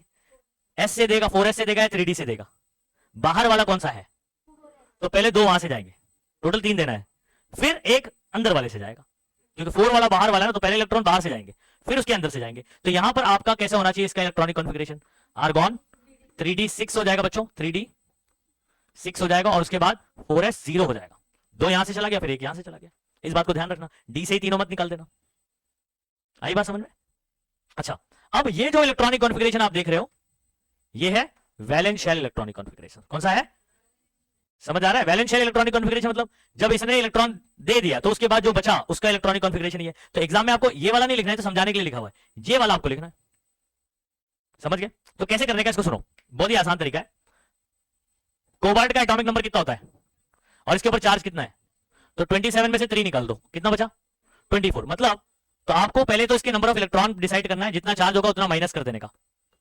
अब टोटल इलेक्ट्रॉन कितने हैं? 24। तो जब आप लिखोगे कोबाल्ट +3 का तो आर्गॉन बोले तो 18 होता है, तो 18 तो इधर हो गए। ठीक है, और उसके बाद कितना बचा मेरे पास? 24 में से 18 यूज हो गए, कितना बचा? 6। तो 3d के ऊपर क्या करना है? 6 दे देना है। 4s अपना क्या रहेगा? खाली रहेगा। नहीं समझे बात को? कोई डाउट भाई? नो डाउट भाई ना? अच्छा अब क्या करने का, एक और चीज यहां कर लो, 4s के बाद कौन आएगा पता है? 4p। 4s के बाद कौन आएगा? 4p आएगा। अब अगर किस बच्चों को अगर इनका रिदम नहीं याद है, जैसे कि एक बच्चे यहां पर आप उनको ये नहीं पता होगा, या बहुत सारे ऐसे भी बच्चे होंगे जो पूछना नहीं चाह रहे या अपने आप को जो है ना कमतर बताना नहीं चाह रहे, है ना, कि भाई अपने को तो बताने, देखो अगर आपका कोई वीक पॉइंट है बताओगे मुझे तो मैं चीजें समझकर उसको आपको बता दूंगा कि भाई इसको ऐसे याद रखा जाएगा। तो इलेक्ट्रॉनिक कॉन्फ़िगरेशन को याद करने का तरीका कैसे होता है बच्चों? पहले तो आप एसपीडीएफ लिख दो। क्या लिख दो? एसपीडीएफ। ठीक है, ये तो बताइए ना, 4 ब्लॉक जो इसके बेसिस पर होते हैं, 4 ऑर्बिटल है मेरे पास। तो पहले आपको ये जो है ना एस, इसको रिपीट करना है, एसएस। क्या करोगे?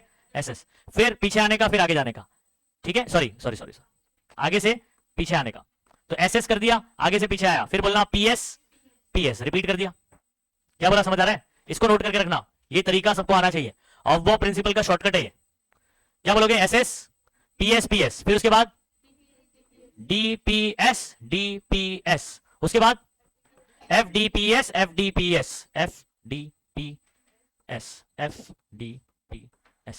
अच्छा, S को नंबर दिया जाता है 1 से, P को 2 से, D को 3 से और F को 4 से। तो यहां पर मैं नंबर दूंगा 1 2 3 4 5 6 7, ऐसे चलेगी कहानी, ठीक है। P को नंबर देते हैं हम लोग 2 से, तो 2P, 1P नहीं होगा, याद रखो 1P नहीं होता है, ठीक है। 2P 3P 4P 5P 6P, ऐसे चलेगी बात। और उसके बाद D का नंबर शुरू होता है 3 से, 3D 4D फाड़ दी छोड़ दी, है ना। और F को नंबर कहां से देते हैं, तो 4F, ठीक है, 5F, ऐसे लिखा करेंगे इसको। ये तरीका सब लोग सीख के रखो बच्चों, इलेक्ट्रॉनिक कॉन्फ़िगरेशन बहुत काम का है। कोई भी इनऑर्गेनिक का आप चैप्टर पढ़ोगे, आपको इलेक्ट्रॉनिक कॉन्फ़िगरेशन के लिए ये तरीका आना ही चाहिए। ये जो इतना पार्ट है ना, अगर मैं इधर इलेक्ट्रॉन भर दूं 2 2 6 2 6, कितना हो जाएगा टोटल 18, तो ये आर्गॉन का होता है। ये क्या होता है, आर्गॉन का होता है। और उसके बाद का देखो हम लोग ये यूज कर रहे हैं इतना, समझ आ गया। ये कौन सा रिदम है, क्या रिदम है बच्चों, ये ऑफ बॉ प्रिंसिपल। एक्चुअल में इलेक्ट्रॉन पहले किस में भरेगा, ये उसका ऑर्डर है। इलेक्ट्रॉन पहले किस में भरा जाएगा, उसका ऑर्डर है। ये भरने के बाद पहले ये भरेगा, फिर ये भरेगा, ये भरने के बाद फिर ये भरेगा, समझ आ रहा है, ये उसका ऑर्डर है, समझ आ गया। तो अपने को इतना यूज करना होता है, इसको कहीं पर लिख के रखिए आप, ठीक है। ऐसे तरीके से कितने लोग को आता था, अच्छा कितने लोग को ऐसे तरीके से नहीं आता था, तो ऐसे नहीं आता था ना, तो ये तरीका ऐसे आता था। आप लोग ने कैसे पढ़ा होगा, जो टेक्स्ट बुक का मेथड है, हाँ ऐसे वाला, समझ आ रहा है, ऐसे तरीके से इसको याद रखो। वो वाला बना के कब तक ऐसे करते रहोगे। तो SPDF लिखा, SS PS SS PS PS DPS DPS FDPS FDPS, कैसे बोलेंगे जल्दी बोलो, SS PS PS DPS DPS FDPS FDPS। और S को नंबर 1 से दिया जाता है, P को 2 से, D को 3 से, F को 4 से। तो आपको कोई दिक्कत नहीं होगी फिर इसके लिए, इसको नोट करके रखिए कहीं पर, ठीक है। बड़े काम का, सारे इनऑर्गेनिक चैप्टर में काम आएगा, इसको नोट करके रखिए कहीं पर। चलो अच्छा, इसका ये ऑक्सीडेशन स्टेट आप लोग ने लिखा था बच्चों, मोबाइल अंदर रखेंगे, कोई मोबाइल यूज नहीं करेगा, हाँ। ऑक्सीडेशन स्टेट +3 कैसे निकला था, मालूम पड़ गया था। अच्छा, फिर सेकंड पॉइंट है valence shell electronic configuration of किसका, कोबाल्ट 3+ का। किसका लिखना है, कोबाल्ट 3+ का। मैंने आपको क्या बताया था, क्या लिख रहे हैं हम लोग, बताओ बच्चों। आर्गॉन लिखेंगे बराबर ऐसे, और उसके बाद क्या नाम है, 3D 6 4S 0, और 4S के बाद और क्या था, ये भी 0 खाली रहेगा ना, वो भी। ऐसा कैसे बना था मालूम है ना, 3 देने के बाद 2 यहां से दिया, 1 यहां से दिया, तो 3D क्या हो गया, 6 हो गया। अच्छा, ये D के कितने डब्बे होते हैं, 5 डब्बे होते हैं। कितने डब्बे होते हैं, यहां पर आप देख रहे हो 3D के मैंने कितने डब्बे बनाए, 5। हंस रूल पता है, पहले सिंगल सिंगल इलेक्ट्रॉन भरना है, फिर जोड़ी बनाना है। अच्छा, टोटल कितने इलेक्ट्रॉन है, 6, 1 2 3 4 5 और फिर 6, समझ गए बात को। अच्छा, 4S वाला खाली है, 4P के, अच्छा 4S के एक ही डब्बा होता है, और 4P आपका कितना डब्बा होता है, ये बना देना। इतनी कहानी समझ में आ गई। सेकंड पॉइंट क्लियर है बच्चों। First point oxidation state, second point valence shell electronic, जो वर्ड बोल रहा है उसको याद रखो। फर्स्ट ऑक्सीडेशन स्टेट लिखने का सेंट्रल मेटल का, second valence shell electronic configuration लिखने का सेंट्रल मेटल का ही, ठीक है। तो ऐसे डब्बे बना देना है। थर्ड पॉइंट है बच्चों, आपको फॉर्मूले में देखना है कितने लिगेंड जुड़े हैं, कोबाल्ट से कितने लिगेंड जुड़े हुए हैं, 6। अब मुझे बताओ, अगर 6 लोग को जोड़ना है, 6 लोग को, तो इसके पास कितने ऑर्बिटल्स होना चाहिए ताकि ये 6 लोग से जुड़े, 6 होना चाहिए। कितने होना चाहिए, 6। तो आपका यहां पर थर्ड पॉइंट में आपको डिसाइड करना है कि कितने लिगेंड जुड़े हैं, उसके हिसाब से कितने बॉन्डिंग रिक्वायर्ड है।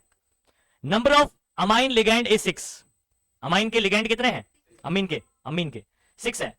Number of vacant metal ion orbital required, कितने ऑर्बिटल चाहिए बॉन्डिंग करने के लिए, कितने ऑर्बिटल चाहिए या कितने घर चाहिए, मैं बताता हूं।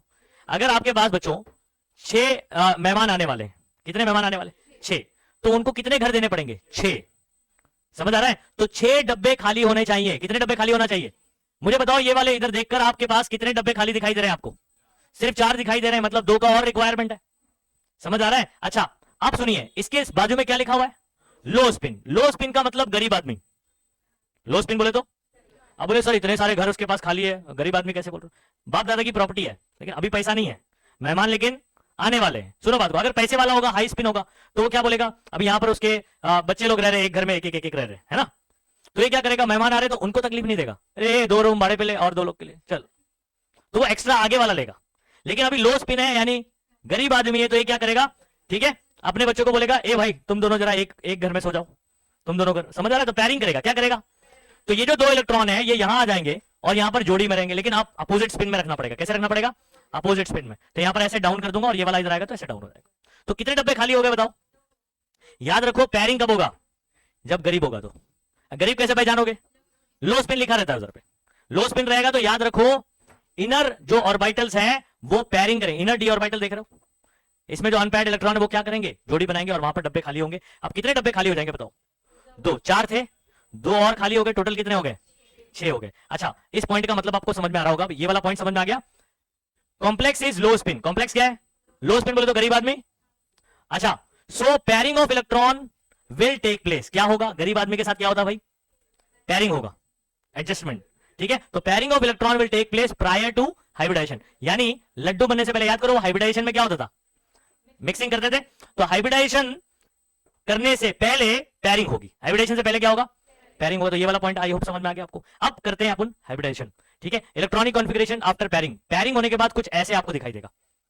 क्या हुआ समझ आ गया? यहां पर याद करो सिंगल सिंगल था, यहां के 2 इधर आ गए, कितने डब्बे खाली हो गए? 2 और 4 कितने हो गए? अच्छा एक बात मैं आपसे पूछना चाहता हूं बच्चों, कि अगर इनका मैं हाइब्रिडाइजेशन करवाऊं,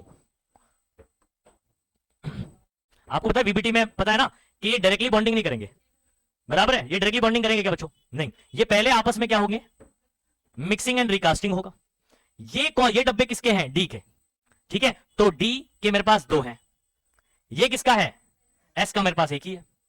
पी के आपके पास कितने हैं? समझ आ रहा है? D2sp3। और ये डी अंदर वाला यूज हुआ है कि बाहर वाला यूज हुआ है? अंदर वाला यूज हुआ है, तो इनर डी ऑर्बिटल यूज हुआ है। तो इसका हाइब्रिडाइजेशन कौन सा होगा? D2sp3। क्या होगा? D2sp3। और D2sp3 में आपको पता है ऑक्टाहेड्रल बनेगा। कैसा बनेगा?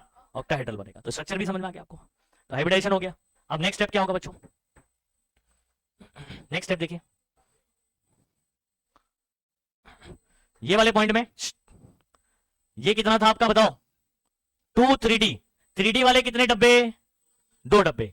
ठीक है, 4S वाले कितने? 1। अच्छा 4P वाले कितने? 3। ये आपस में क्या होंगे? कंबाइन, मतलब हाइब्रिडाइज होंगे। क्या बोलेंगे? ठीक है, जो टेक्निकल टर्म है वही इस्तेमाल करेंगे, हाइब्रिडाइज हो जाएंगे। और क्या बनाएंगे बच्चों? कौन सा हाइब्रिडाइजेशन होगा? D2sp3 बनेगा। समझ आ रहा है? अब जब एक बार ये मिक्सिंग और रिकास्टिंग करके नए लड्डू बना देंगे, तब यहां पर कौन आएंगे? मेहमान आएंगे। कौन आएंगे? मेहमान कहां से आते हैं भाई? लिगेंड।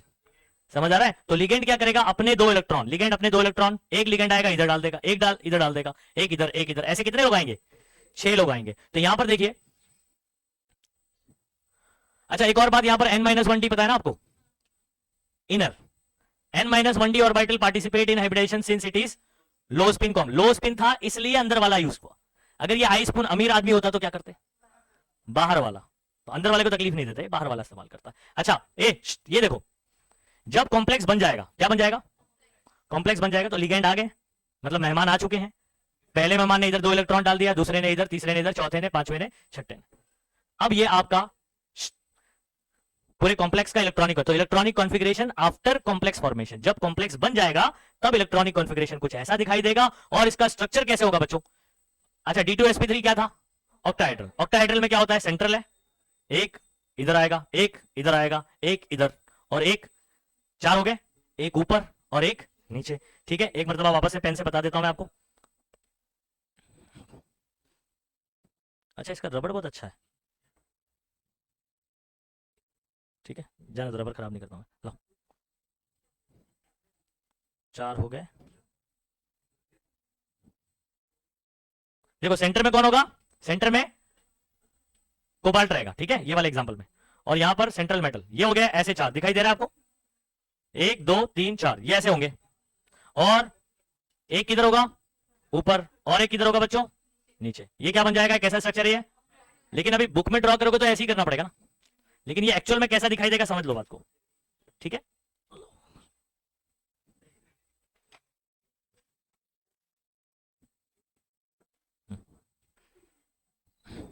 इतनी बात समझ में आ गई बच्चों। नेक्स्ट बात करते हैं आखिरी पॉइंट। आखिरी पॉइंट, इस इलेक्ट्रॉनिक कॉन्फ़िगरेशन में देखकर बताइए क्या कोई भी इलेक्ट्रॉन अनपैड है? सारे के सारे पैड है, सारे के सारे पैड, बोले तो डाई के पैरा, डायमैग्नेटिक। तो लास्ट पॉइंट देखो कितना आसान है, आखिरी point, as all the electrons are paired complex is diamagnetic. समझ गए? हर एक को आपको ऐसे ही 8 पॉइंट में एक्सप्लेन करना है। कितने पॉइंट में एक्सप्लेन करना है? 8 पॉइंट में। चलो अभी दूसरा करें, ट्राई करें। दूसरा वाला देखो,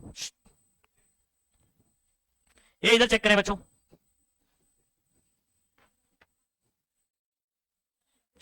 ये ध्यान देंगे सभी बच्चे, ध्यान देंगे सभी बच्चे पीछे। आपको ये फॉर्मूला दिखाई दे रहा है, कोबाल्ट से कितने लिगेंड जुड़े हुए हैं और कौन जुड़ा हुआ है? फ्लोरीन जुड़ा। अच्छा, फ्लोरीन का चार्ज क्या होता है? -1 होता है, सभी बच्चों को पता है, ठीक है। अच्छा, इसका ऑक्सीडेशन स्टेट निकालता हूं। ऊपर कितना है? कोबाल्ट का क्या मान लेता हूं, ऐसे 6 है। एक फ्लोरीन का कितना होता है? इक्वल टू कितना है बच्चों? 3 माइनस बोले तो -3 है। ओके, 6 इंटू -1 क्या हो जाएगा? -6 उधर चला जाएगा, +6 -3 क्या आएगा? हो गया ये ऑक्सीडेशन स्टेट कितना हो गया कोबाल्ट का? पहला पॉइंट लिख देने का, oxidation state of central metal cobalt is what? समझ गए?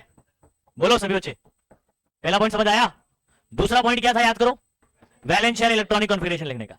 कोबाल्ट +3 का, तो जो लिखा था वही होगा, वही होगा, ठीक है। तो यहां पर कोबाल्ट +3 का वैलेंस शेल इलेक्ट्रॉनिक कॉन्फ़िगरेशन आपको पता है ना, आर्गॉन, ठीक है, 3d6, सेम चीज होगी, 4s0 4p।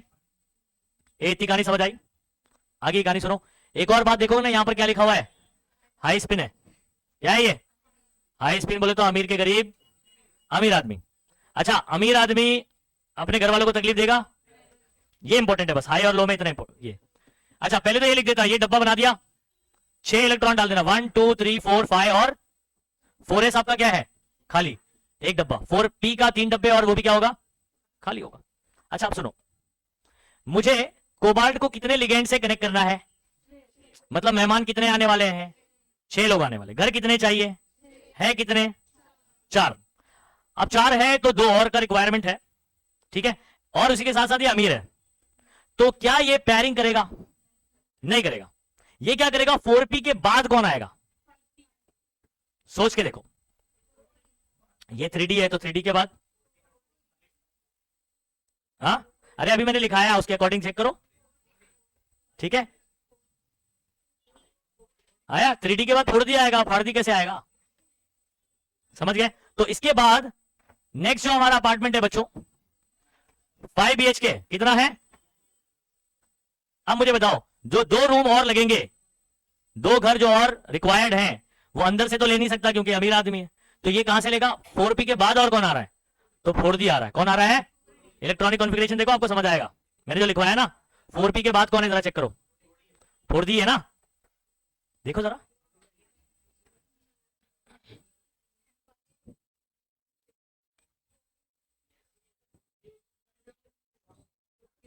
क्या है?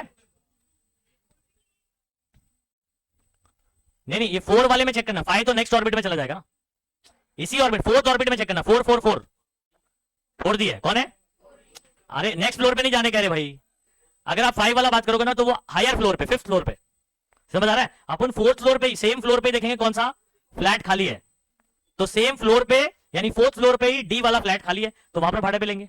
नेक्स्ट फ्लोर पे नहीं भेजना है भाई, इलेक्ट्रॉन वहां नहीं जा सकता है। आ रही बात समझ में? ओके, अच्छा आगे बढ़ते हैं। तो ये कुछ कहानी हो गई। ये इधर सुनो, अब सुनो बच्चों, इधर का 1, इधर का 3, कितना हो गया? 4। इधर से कितना रिक्वायरमेंट और है? 2 ही ना, तो पूरा नहीं लेने का, खर्चा पड़ जाएगा। सिर्फ यहां से कितना लूंगा मैं? अच्छा, डी जो आपने इस्तेमाल किया वो आगे से यानी आउटर से इस्तेमाल किया कि इनर से? आउटर वाला। तो इसका इलेक्ट्रॉनिक हाइब्रिडेशन क्या होना चाहिए? sp3 और D2। S एक ही है, P कितने 3 तो P3 और D में कितने इस्तेमाल करूंगा तो D2। हाइब्रिडाइजेशन क्या हो जाएगा इसका sp3d2 और वो भी ऑक्टाहेड्रल होता है, बस इसके अंदर आउटर इस्तेमाल हुआ है। तो हाई स्पिन में आउटर इस्तेमाल होता है और लो स्पिन में इनर। ये भी बात समझ में आ गई अभी सबको, ठीक है। नेक्स्ट स्टेप क्या करेंगे, सेम कहानी, अब आपको बहुत आसानी से समझ जाएगा। थर्ड पॉइंट आपको पता है, आपको पता करना है कितने लिगेंड जुड़ने वाले, कितने मेहमान आने वाले 6। तो आपके F माइनस कितने हैं बच्चों, ठीक है 6 है, कितने हैं 6 है, तो 6 डब्बे खाली होना चाहिए। अच्छा कॉम्प्लेक्स आपका हाई स्पिन है, कॉम्प्लेक्स क्या है अमीर है, ये पैरिंग करेगा नहीं करेगा, pairing of electron will not take place prior to hybridisation, ऐसे पॉइंट लिख देना है। फिर क्या बात करना है, इलेक्ट्रॉनिक कॉन्फ़िगरेशन सेम रहेगा जैसा है, जैसा था वैसे ही रहेगा, क्या पैरिंग नहीं होगा तो नया लिखने का नहीं, ठीक है। नेक्स्ट देखिए, इधर चेक करता है बच्चों। ओके ये अभी आपको समझ में आ गया होगा ना कहां से आया, सेम फ्लोर पे 40 खाली है कि नहीं है, वहां से 2 मिल गया, ये sp3d2 कैसे हो गया ये भी समझ में आ गया होगा। अच्छा अब मेहमान को बुलाते हैं, ठीक है मेहमान को बुलाते हैं, वो सारे के सारे जब बच्चों अपने 2-2 इलेक्ट्रॉन इसमें डाल देंगे तो आप मुझे बताओ इस स्ट्रक्चर को देखकर, सॉरी इस इलेक्ट्रॉनिक कॉन्फ़िगरेशन को देखकर क्या इसमें कोई भी आपको अनपैड दिखाई दे रहा है, गौर से देखो दिख रहा है क्योंकि यहां पैरिंग हुआ ही नहीं ना, यहां जोड़ी बनी नहीं तो अनपैड दिख रहा है ना। अब ये लास्ट का पॉइंट बताओ क्या होना चाहिए, पैरामैग्नेटिक, क्या होना चाहिए, तो आपने डिसाइड कर दिया कि भाई ये डाया होगा या पैरा होगा, ये प्यारा होगा, क्या होगा तो पैरामैग्नेटिक इन नेचर होगा। Complex is octahedral and has 4 unpaid electron hence it is, और स्ट्रक्चर ऐसे ही बनेगा। ऑक्टाहेड्रल क्या ऐसे नहीं बनता है, स्ट्रक्चर बना दे, खत्म हो गई कहानी। क्या ऑक्टाहेड्रल का हाई स्पिन लो स्पिन दोनों समझ आया, कितने पॉइंट में आपको इसको आंसर करना है 8 पॉइंट में, समझ आ रहा है। तो टेक्स्ट बुक के अकॉर्डिंग जैसे दिया है वैसे ही उसको थोड़ा शॉर्ट कर सकते हो आप अपने हिसाब से, ठीक है, लेकिन इसके अकॉर्डिंग ही आपको पूरा आंसर एक्सप्लेन करना है। कितने मार्क के लिए आ सकता है, 4 मार्क के लिए, पॉइंट वाइज लिखना है। क्या डायरेक्ट लिख सकते हो आप, ऑक्सीडेशन स्टेट 3, समझ आ रहा है, वैलेंस इलेक्ट्रॉनिक कॉन्फ़िगरेशन फिर लिख देने का, शॉर्ट शॉर्ट करके पूरा लिखने का, पूरा पूरा थियरी लिखने की जरूरत नहीं है, हाँ समझे ना। और कौन से टाइप के स्ट्रक्चर हम लोग स्टडी करते हैं इधर पे, टेट्राहेड्रल, टेट्राहेड्रल मानो ट्राइपॉड वाला कहानी, ओके। अब टेट्राहेड्रल वाले कैसे होते हैं जरा चेक करते हैं। अच्छा टेट्रा और स्क्वायर में ना एक बात कॉमन क्या है मालूम है, टेट्रा और स्क्वायर प्लेनर में एक बात कॉमन क्या पता है, 4 लिगेंड होते हैं उसके पास, कितने लिगेंड होते हैं, ऑक्टाहेड्रल में कितने लिगेंड देखे थे अभी 6 लिगेंड हुए तो वो ऑक्टाहेड्रल बनेगा। 4 है तो ये टेट्रा या स्क्वायर बन सकता है, टेट्रा भी बन सकता है या तो स्क्वायर, वो आप कंडीशन पे डिपेंड करता है, ठीक है। आइए इलेक्ट्रॉनिक कॉन्फ़िगरेशन पे डिपेंड करता है, तो पहले टेट्राहेड्रल चेक करते हैं। अच्छा कौन बताएगा मुझे, हाइब्रिडाइजेशन अगर sp3 है, क्या है तो ये क्या होता है, तो आप हाइब्रिडाइजेशन चेक करोगे आपको पता चल जाएगा कि ये टेट्रा बनेगा या स्क्वायर प्लेनर बनेगा, ठीक है। तो आप सुनिएगा अच्छे से इस बात को, टेट्राहेड्रल के लिए हाइब्रिडाइजेशन क्या होना चाहिए sp3, और क्या नाम है स्क्वायर प्लेनर के लिए क्या होना चाहिए dsp2 भी हो सकता है और sp2d भी हो सकता है, इसलिए पहले ही बता दिया मैंने आपको, हाइब्रिडाइजेशन से डिसाइड हो जाएगा। अच्छा आ जाइए, पहला स्टेप वही है बच्चों, ये ऑक्सीडेशन स्टेट, चलो पता करें इसका ऑक्सीडेशन स्टेट क्या होता है। ऑक्सीडेशन स्टेट इसका x बना लेते हैं, क्लोरीन का किसी को पता है क्या होता है -1 इक्वल टू क्या हो जाएगा 4 इंटू -1 -4, -4 उधर गया तो +4 -2 क्या हो जाएगा +2, क्या है आंसर +2, क्या लिखा हुआ इधर पे क्या है भाई, ऑक्सीडेशन स्टेट +2 है। अच्छा वैलेंस शेल इलेक्ट्रॉनिक कॉन्फ़िगरेशन, चलो निकल के लिए कैसे लिखेंगे, निकल का एटॉमिक नंबर बताओ, जल्दी बताओ एटॉमिक नंबर 28 है, कोबाल्ट के बाद निकल आता है 27 28, +2 का क्या मतलब है 2 इलेक्ट्रॉन दे दिया, तो अगर आप 28 में से 2 निकाल देते हो बराबर, तो इसके पास याद रखिए 28 इसका एटॉमिक नंबर है, +2 मतलब 28 माइनस 26 इलेक्ट्रॉन होंगे, कितने 26 में से 18 तो आर्गॉन के हो जाते, 26 में से 18 किसके हो जाते आर्गॉन के हो जाते, 2 इलेक्ट्रॉन दिया तो जाहिर सी बात है 4s से ही दिया होगा, ठीक है। 3d में कितना आएगा बताओ,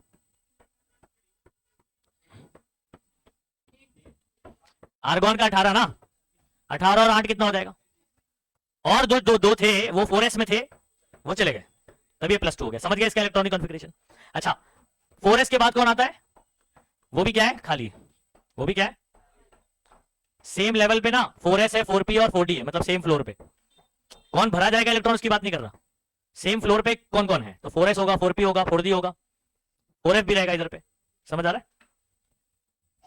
चलो, ए डी के कितने डब्बे? डी के कितने डब्बे? जल्दी से सभी बच्चे, 5 डब्बे बना दिया। कितने इलेक्ट्रॉन है?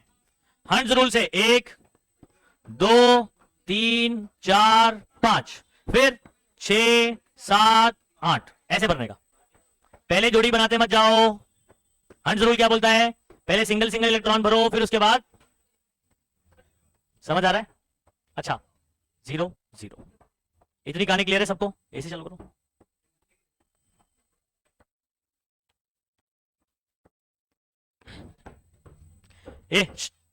आप मुझे बताएंगे बच्चों, सुनो सभी बच्चे, निकल निकल के पास कितने मेहमान आने वाले हैं?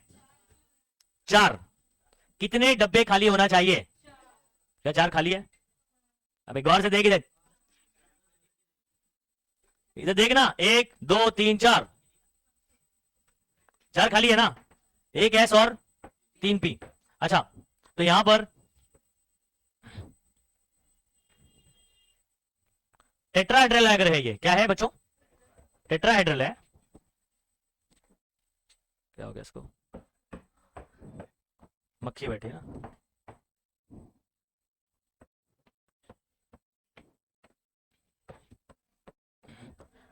Chlorine is 4, therefore number of vacant metal ion orbital required must be. कितने ऑर्बिटल चाहिए मुझे? 4। 4 डब्बे दिखाई दे रहे हैं। 4 orbitals on metal available for hybridisation are. हमारे पास जो 4 डब्बे अवेलेबल है वो कौन होगा? 1 एस और 3 पी। अगर ये टेट्राहेड्रल स्ट्रक्चर बना रहा है तो ये पेयरिंग नहीं होने वाला है। टेट्राहेड्रल में क्या नहीं होगा? इनर पेयरिंग नहीं होगी, क्योंकि आपको टेट्राहेड्रल में sp3 चाहिए, डी थोड़ी आना चाहिए उसमें।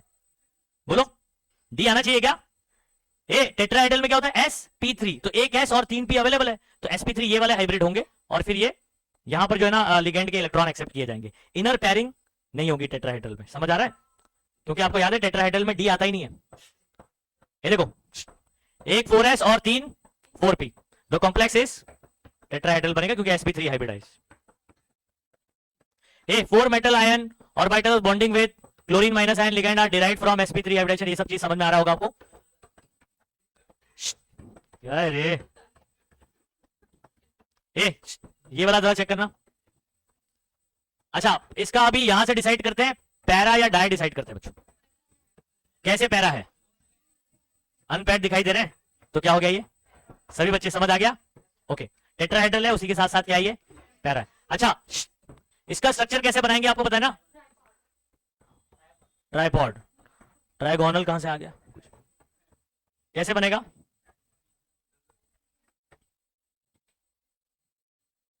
टेट्राहेड्रल ऐसे दिखाई देता है, अगर किसी को नहीं पता है बच्चों तो ये देखो दिखाई दे रहा है। तो ये जो स्ट्रक्चर आप देख रहे हो, निकल, उधर 3 क्लोरीन ऐसे लगा हुआ और एक ऊपर है। 4 लोग समझ गए? ये टेट्राहेड्रल, एवरीबॉडी क्लियर? टेट्राहेड्रल में किसी को कोई दाऊद भाई? ए पीछे बॉयज, टेट्राहेड्रल में किसी को कोई दाऊद भाई है? शकील भाई, किसकी? ये पहन लो। ए क्या लिखा हुआ है? मैग्नेटिक नेचर क्या है? किधर? क्या क्या? अच्छा, इधर पे मिस्टेक है। हाँ, ए इसको सही करिए। किसी की बुक में 4 अनपैड है कि 2 अनपैड है? इधर लिखो, सही करो उसको।